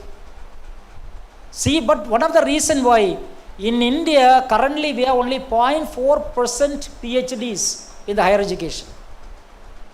Of course, our population is huge. So 0.4% is, but 0.4% is very less. So we need to increase. See, look at people studying UG level in arts, 38%, and 16.7% only in science, 14% in engineering and technology, and 14.1% in commerce. That is the number. That's why the government has set up Meru universities, multidisciplinary education and research university, which is going to be coming in soon. Next year, most probably in all states, these universities will be started. But they already started Central University. So now the thinking is, within the Central University, can we be able to house this? That's what we are trying to look at. And I am telling you, these are the new areas. Internet of Things is going to change. IoT is going to change. Artificial intelligence is going to be here. Artificial intelligence is an area which is going to increase, where we are now talking about multiple things. Augmented reality, we are talking about virtual reality, augmented reality. These are going to actually change the way we are going to look at the business. This is what I talked about, virtual reality. Another important thing, if you want to become an entrepreneur, you want to go and succeed somewhere, I would insist you, please do this. It's called deliberate learning. I don't know whether you read the newspaper or not. Have you seen today's morning newspaper? Busy with the conference. I am not asking today. What about the other days? Even when the newspaper boy comes in and throws the newspaper on the head when he is standing outside, they will keep it paper outside there. That's all. They will not read. All the successful people who have become successful, great people, next time when you go to the railway station or the bus stand or the airport, you look at some of the successful people, they will carry with them a book. They will carry with them a book. That will be a book which is absolutely different. Now, when I joined initially in a company, HLL Life Care, when I joined, there were only 5 of us in the marketing division. And our boss is a voracious reader who went on to become the CMD of the company. So he insisted and he inculcated that habit of reading to us. He will buy a new book. Any airport, anywhere he goes, he will buy a new book. That new book he will bring to us. There are 5 of us. Every turn, whenever a new book is given, an alternative person will read the book. And on Friday evening at 5 o'clock, in our clubhouse, we will make a presentation. Whoever is reading that book has to make a presentation. The others will ask questions. It was changing. Deliberate learning. Learn something different. That's what I am trying to say. I don't know whether am I talking to the right set of people or not. I'm not sure, because whether you are reading your own textbook itself is a question here. Now I am asking you to read other things. Read other books. Have you ever had a chance to read a book called 7 Habits of Highly Effective People? It's written by Stephen Covey. You know what he says? I'll quickly narrate it. He says, first, whatever we do, we will be dependent on others. Dependent on others. And we should slowly come out of that dependence. Become independent. And then continuously improve on what you are trying to do. And allow others to come with you. Create what is called interdependence. So from dependence, independence, interdependence. Those who have succeeded, those who have become great entrepreneurs are the people who have moved to interdependence, not independent. So understand that. So this is something which I am saying is very useful to you.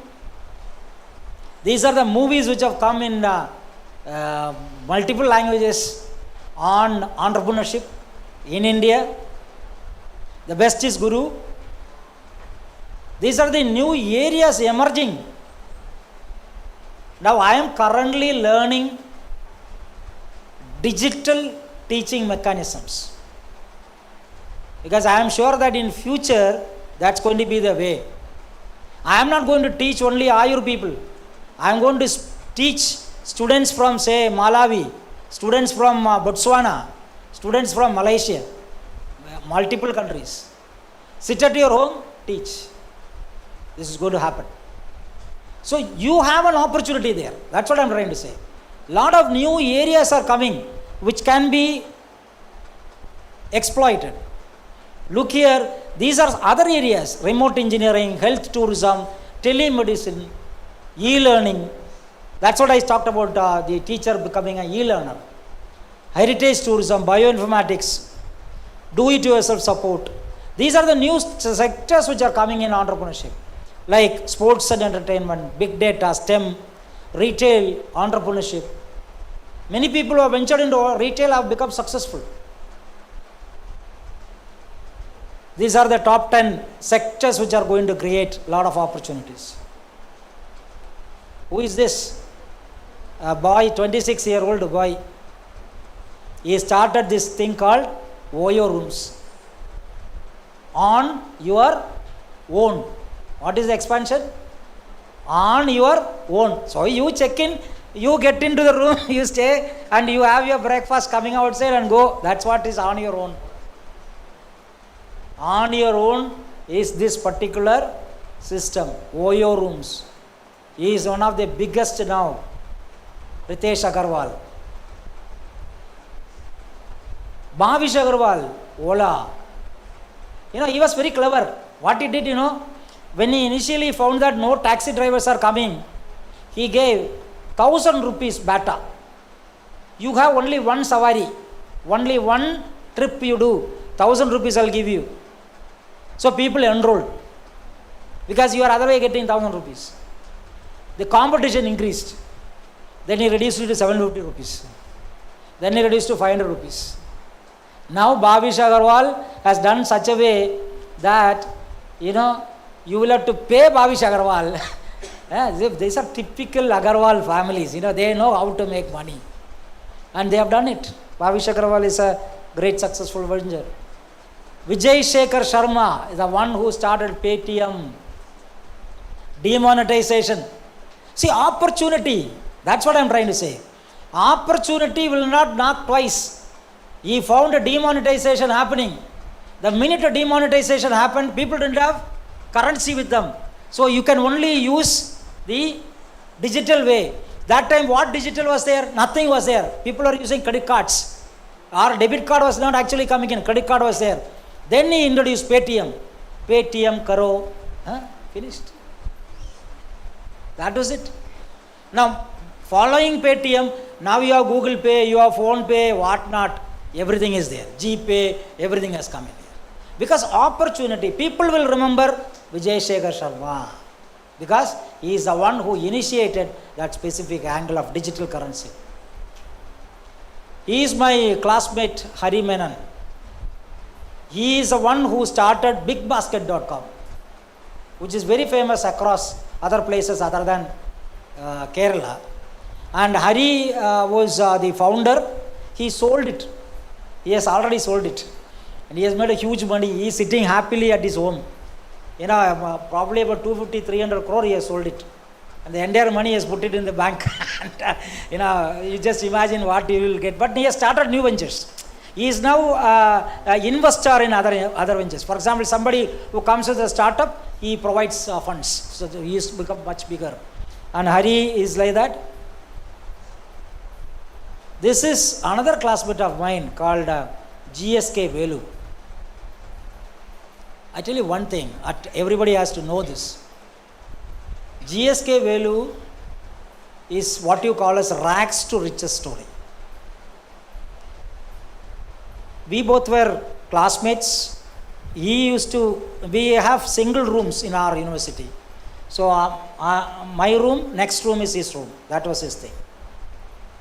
In the second semester, while we were studying, you have to clear a paper called calculus. If you don't clear calculus, you go back home, come back, join first year. Or there is a bridge course during summer. Where I studied? I studied at BITS Pilani, which is during summer, hottest, 54 degrees. Can you imagine? Here you are very comfortably sitting in AC, like our education minister said. We are all comfortably sitting in AC. Just go out, you say, oh, what, very difficult, you will say. Imagine 54 degrees. This GSK Velu failed in that paper. I escaped. With a very basic margin, I escaped and I came home. And GSK Velu failed. So what he did? Stayed back there because he cannot come back. So he stayed back there 2 months. Studied, wrote the examination, passed. After 2 months, we are all getting back to Pilani. The summer is much better now. When you go there, we were surprised to find a person who is black, everything is gone, only his eyes were there because so much hot. At that time, long back, no AC, nothing. Okay. So he had a tough time. But I could see in his eyes the determination. GSK Velu did not look back. Second year, third year, fourth year, he was the topper. Imagine someone who failed in calculus. He was a topper. It is like this. We walk in for the examination and the results have come. We will say, who is second?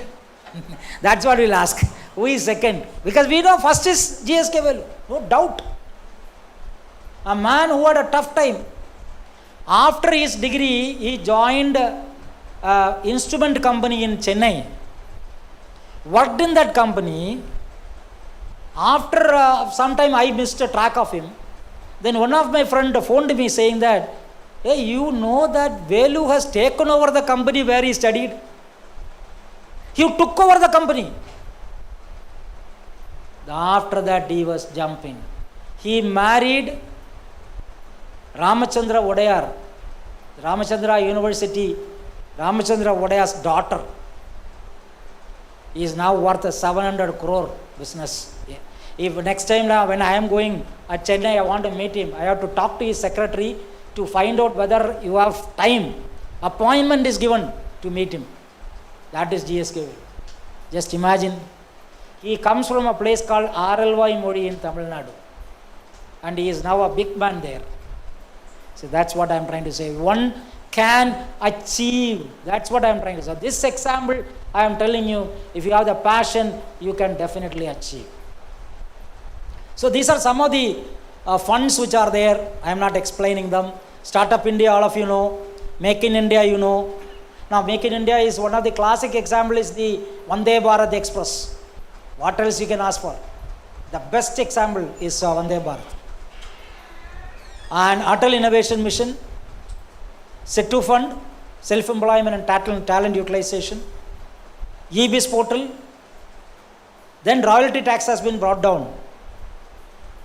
These are the new entrepreneurship areas. I am coming to the conclusion now. These are the new entrepreneurship areas which are developing, which will be of great use to all of you. You can think in that line. Event management is a great example. My department, I have a team which has started a entrepreneurship venture, event management. These students are the ones who will run any event management within the campus, and they are making huge money. Top 10 movies for entrepreneurs. You want to become an entrepreneur, these are all possible. So what can you do? That's what I'm asking. That's what I want to tell you. Upskill yourself. What you are studying is not enough. So upskill yourself. Area like artificial analytics, coding, robotics, please upskill yourself. These are some of the areas which are going to be growing. Financial sector services, healthcare, pharmaceuticals, banking sector. They are bouncing back. Look at that options. The many companies are recruiting consultants. We are now talking about no permanent employment. We are talking about gig economy, GIG, gig economy, where a person is not permanently employed. A person who takes up a tenural position and trying to work on that, you will get a higher salary for that. It's happening in US. It's very much in US, but not in other countries. So many top companies are found during recession. Now things are taking place. Do not lose hope. Keep learning new skills, new tools, techniques, which will definitely help you and do very well. So what matters most is how you see yourself. Seeing yourself is important. You should have confidence in you. You have confidence, you can reach. So never give up. So what is success? This is my last slide. When APJ Abdul Kalam visited Trivandrum, he was in the Senate Hall addressing school children. So one student stood up and asked a question to APJ Abdul Kalam. What is success? He was very happy listening to that question. APJ said, Dear friend, I was in Trivandrum working for ISRO. I used to have my breakfast and dinner at a hotel called Guruvayurappan Hotel. And that time I used to pay monthly my bill. So I come here, I write 2 idlis, 1 tea, I sign. Night, 2 dosa, I sign. There are 36,000 or 40,000 signatures of mine at the Guruvayurappan Hotel. At that time, nobody ever bothered to even look at me. Now, I am the President of India. People are coming behind and asking the signature. So when your signature changes to autograph, you have succeeded. And I wish all of you all the best. Thank you very much.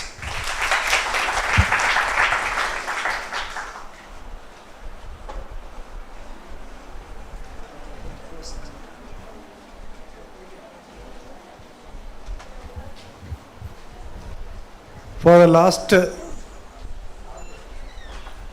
more than 1 hour, we have traveled through different countries, from China, Japan, Korea, then come back to our own country, India, then our state, Kerala, then the last session, how innovative.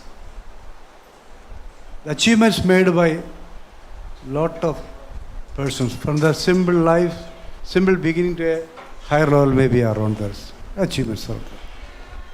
Very expressing and innovative and informative talk made by Sarisan. Now it is time for open for your discussion and questions and doubts. Everything is on there. Sir will make it clear to you on there. Open forum. Please. Be quick.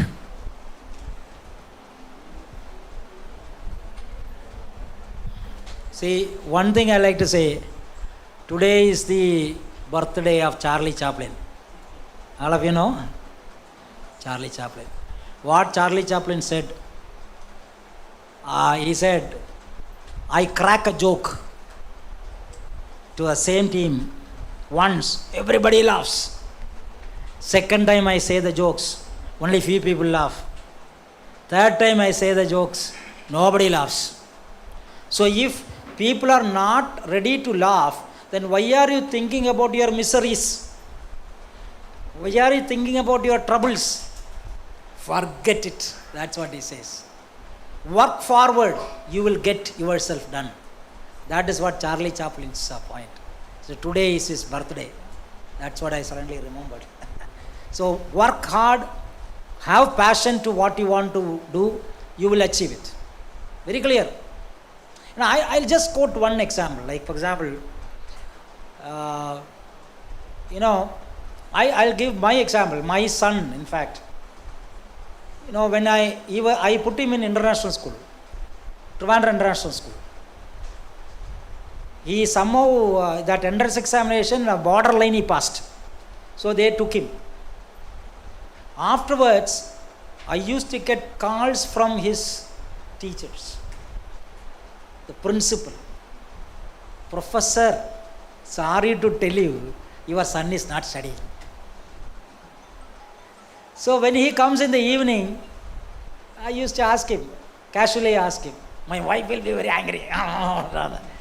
So I used to I'll just ask him, how was the day today and all that. He says, wonderful, we had a football game, we enjoyed football game. Then there was horse riding, so I was very much interested in that, so I took the horse, went around at a place and came back. And then what about swimming? I asked. That I did, wonderful, And I said, who is teaching mathematics for you? What about science? Come on, don't ask me such things. I am interested in this. Then I realized that he is not cut out for his studies. They used to ask me, sir, you are a professor, you are a big man, you are a rank holder, and your son is not studying. I said, that is a different thing. Don't expect that. Don't compare me with my son. My wife was the topper in SSLC there. And she won an award also there. Now she says, I said, no, don't ever compare. So what happened is, after that, by 7th standard, he came to me. Okay, I want to study German. German? What happened? You want to go to Germany? No problem, I will arrange everything, I said. He said, no, I want to study German. I have to go to Goethe Centrum to study. So I went to Goethe Centrum, asked them, they said, no, 7th standard we will not take here. We need at least a 10th standard only, we will take it. Then I said, okay, fine, we will leave it. So I asked him, any other language? He said, okay, French. Okay. Then I talked to the Goethe, this Alliance franchise, which is there in Trivandrum. I talked to them. They said, no, sir, we will admit. So I said, I sent him evening, he goes to Alliance franchise to study. So cleared first B1, B2, B3, everything he cleared. That is the time when we went back to the German Goethe Centrum. They said, if he has cleared this, we will consider him. Then at the 8th standard, he joined Goethe Centrum for the German. So I thought anyway happy because his distractions will go, he will study, Afterwards, I put him 10th standard, he cleared with 65%. The last person in the class. But I was happy. Why? He passed the examination. He passed the examination. My wife was very angry. I said, he passed the examination. Let us be happy. She said, what are you talking? I said, he passed. That is what we need to, happily. Then, he said, I want a mobile. I said, no mobile. In 12th standard, you get 80%. I'll give you a mobile. Otherwise, I will not give you. No, not only you, my relatives are there, they will give me. Because my brother is there, US and all that, we just give a call, they will get. I said, nothing doing. So I sent a message to all, don't give him anything. But then by 10th he completed. He said he want to shift because we wanted him to be near to our place. So I went to Chinmaya Vidyalaya in Trivandrum. I talked to the chairman. He said, sir, whose son you are asking? I said, my son. Your son? Okay, no problem, he will give admission. So he gave a letter to me. I took the letter to the principal. I went to the school. Everybody was waiting. So I said, chairman has sent me. Sir, come sir, sit down. So I was sitting there. So one father was coming. See, look at, one father was coming. He's saying, madam, I want admission for my son. What is the score, sir? Only 95.8. No, there are people with more than 97, 98. Sir, it is difficult to give you, sir. Then I started getting up. No point sitting there. What is the percentage? They said, no. Then I said, madam, if you are busy, I will come after some time. She said, no, sit down, sir, sit down. So other people are coming. They are all having 95, 96, 97. Only one seat. Then I was wondering what to do. Then I said, principal, I gave her the letter. She looked at the letter. Admission will give, sir. I hope he has more than 90%. That's what. No, I wanted him to have 90%. But he didn't have 90%. So what is the percentage? 66. Sir, you were watching what others were scoring and what to do. But the chairman has given a letter. Wait, sir. She made a phone call to the chairman. Chairman is a very good friend of mine. He said, admit him. He said, okay, madam. Then she stood up, said, yes, sir, I will admit. Sir, what is this, sir? What can I do? I said, nothing doing. Madam, if you have problem, I will go. She said, no. Chairman strictly said you have to give admission. Okay, you please pay the money. Quickly I went and paid the money. Admission was done. This guy got admission. It didn't stop there. The teachers, one by one, physics teacher, chemistry teacher, computer science teacher, everybody calls me. Because all the teachers know me because I am from that same locality and I have gone to that college also. What? As a chief guest. Now, they are asking, sir, tell me, sir, this guy, whether he studies or not. I said, don't bother. Somehow let him study. Yeah, let's see. But he was very active in his sports. In fact, first time in the school, national competition, he participated in the table tennis and won the runner-up. First time the school became famous because of that. And then after that, he became school champion. And that's what he does, nothing else. So everything was over. I was counting 12th standard, what is going to be the status. Because all other students, only one vacancy.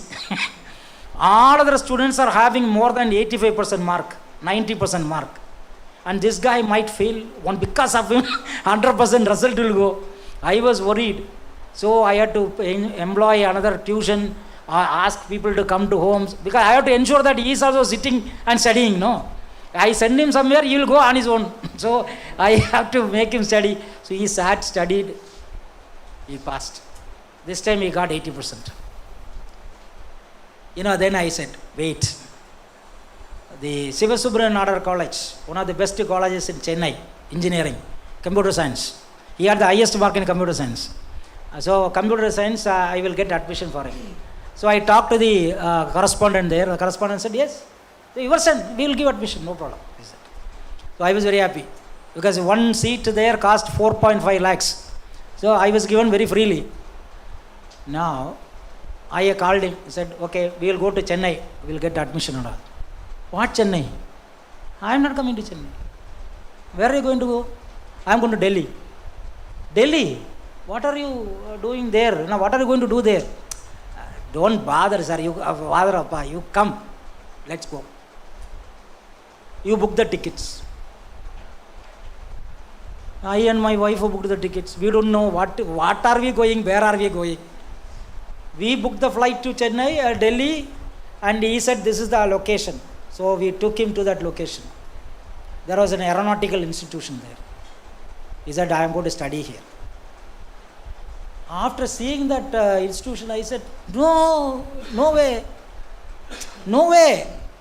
It was like, in a bazaar, upstairs a small room. That is the aeronautical institution. I said, what are you talking? I will not allow you to study here and all that. He said, no, I am confident. So what is that you are planning? Tell us. He said, I want to become a pilot. I will study here. Don't ask me anything. Okay, it is up to you. Then I told my wife, she was sobbing. I said, no. He has his own plan. Let him do whatever he wants. He studied there.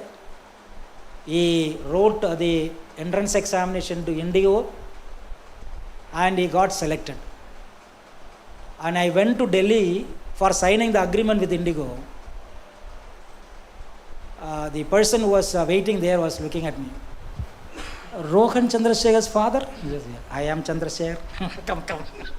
I went inside. Sir, we selected him as the 19th candidate. There are only 18 candidates we select. We selected 19th candidate. I said, what happened? She said, he was very good in terms of extracurricular activities. He had multiple languages he has studied, and he was very good in simulation because he is very good in games. So his simulation exercise, he was the topper there. But overall, he was only 10 plus 2. All other students were engineering graduates, MBAs and other graduates. He is the first candidate in that list with 10 plus 2. I said, so you are going to select him or not? We have selected, sir. Please sign the agreement. He signed. He went to US, completed his license. He has come back to India. His license is over. And he is going to Mumbai and then to Dubai for his studies. And comes back, he will be posted. And he has become a pilot now. So I request you, why I said this is because I request you to follow your passion. Follow your passion. Follow what you want to achieve. And don't, I am not saying don't talk against your father and mother. No, that's another thing. I am also a father. But that's not the case I am saying. But follow your passion. Tell people, this is what is my passion, I want to achieve. I tell you, many of you can actually go on to become great personality in the years to come. Thank you very much. Thank you.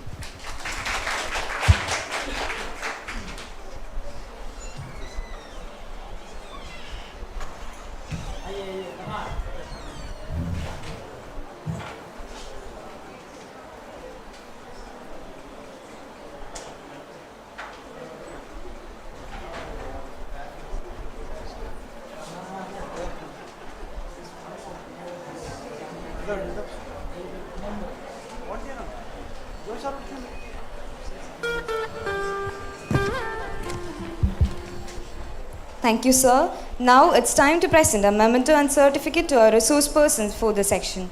For that, I invite Jacob sir to do the honors. First, we are presenting to Dr. B.A. Nuresh Ranta. Sir, please.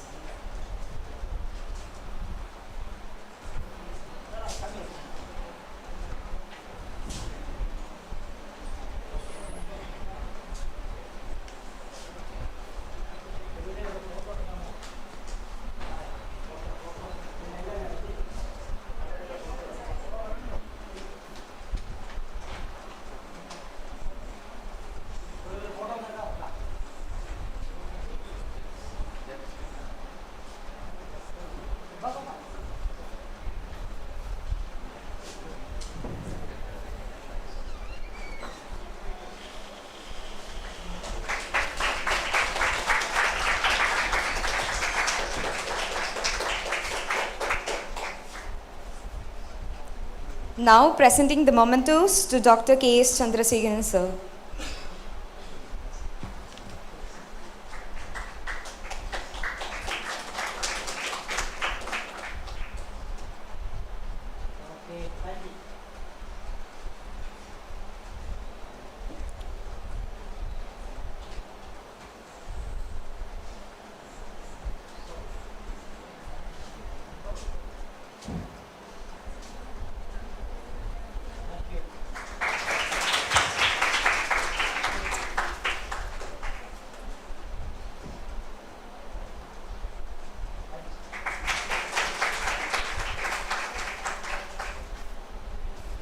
Thank you, sir. And for delivering the vote of thanks, may I invite Father Christy Chiruvula, MCom first year student.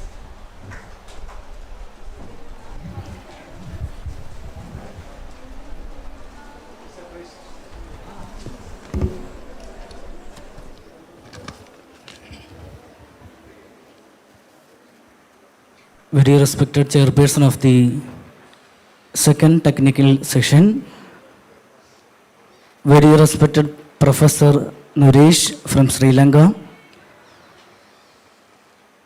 respected Professor Dr. Jacob Thomas sir,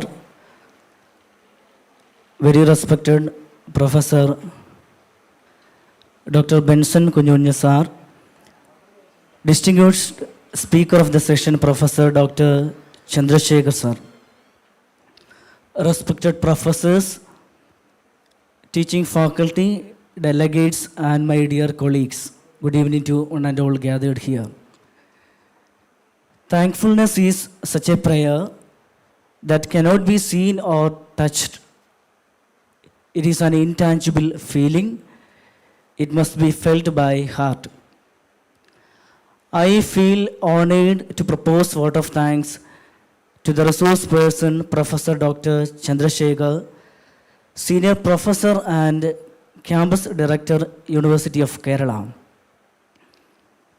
He is an eminent scholar of management studies, in particular strategic marketing. He has endowed with the Certificate of Proficiency in Entrepreneurship teaching from Indian School of Business. I am very much fascinated to the story which he has delivered at the time of inaugural session, the story of boat. This story gives a message. Even though human beings are limited beings, we ought to be perfect in all our responsibilities. Do all things with perfection. It is absolutely right in the case of Professor Dr. Chandrasekhar. Meticulously, he did his job as well on the topic entrepreneurship in India versus other Asian countries. He started his session with a question, namely, how many of you know the spelling of the word entrepreneurship? Among his presentation, he was trying to discuss with the types of entrepreneurship, different personalities of entrepreneurship, digital entrepreneurship, different brands, different universities all over the world, particularly universities in India, and different Indian movies on entrepreneurship. At the end, he was saying about his own experience with his child and his success in his life. Dear sir, we are truly edified your presence and thought-provoking words and inspiration. Thank you on behalf of all gathered here. We extend our gratefulness to dear Professor Chandrasekhar. I also take this opportunity to place gratitude to the professors from different institutions, especially Professor Naresh from Sri Lanka. We extend our heartfelt gratitude to you. It is a matter of great joy and encouragement that our beloved HOD, Dr. Professor Benson Kunjugunj, he is here.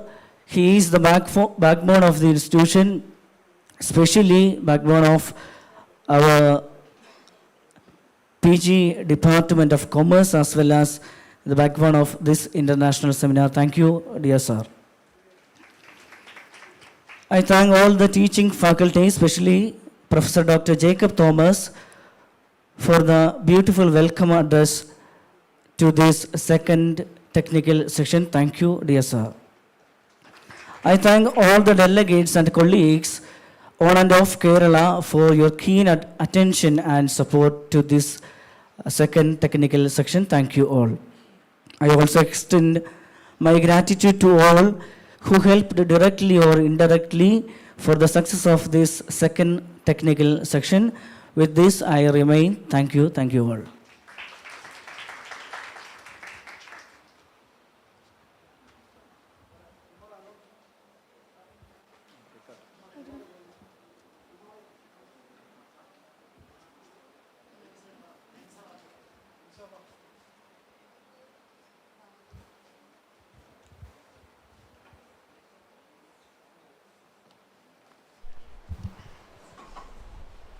Dear all, we have come to the successful end of today's technical sessions.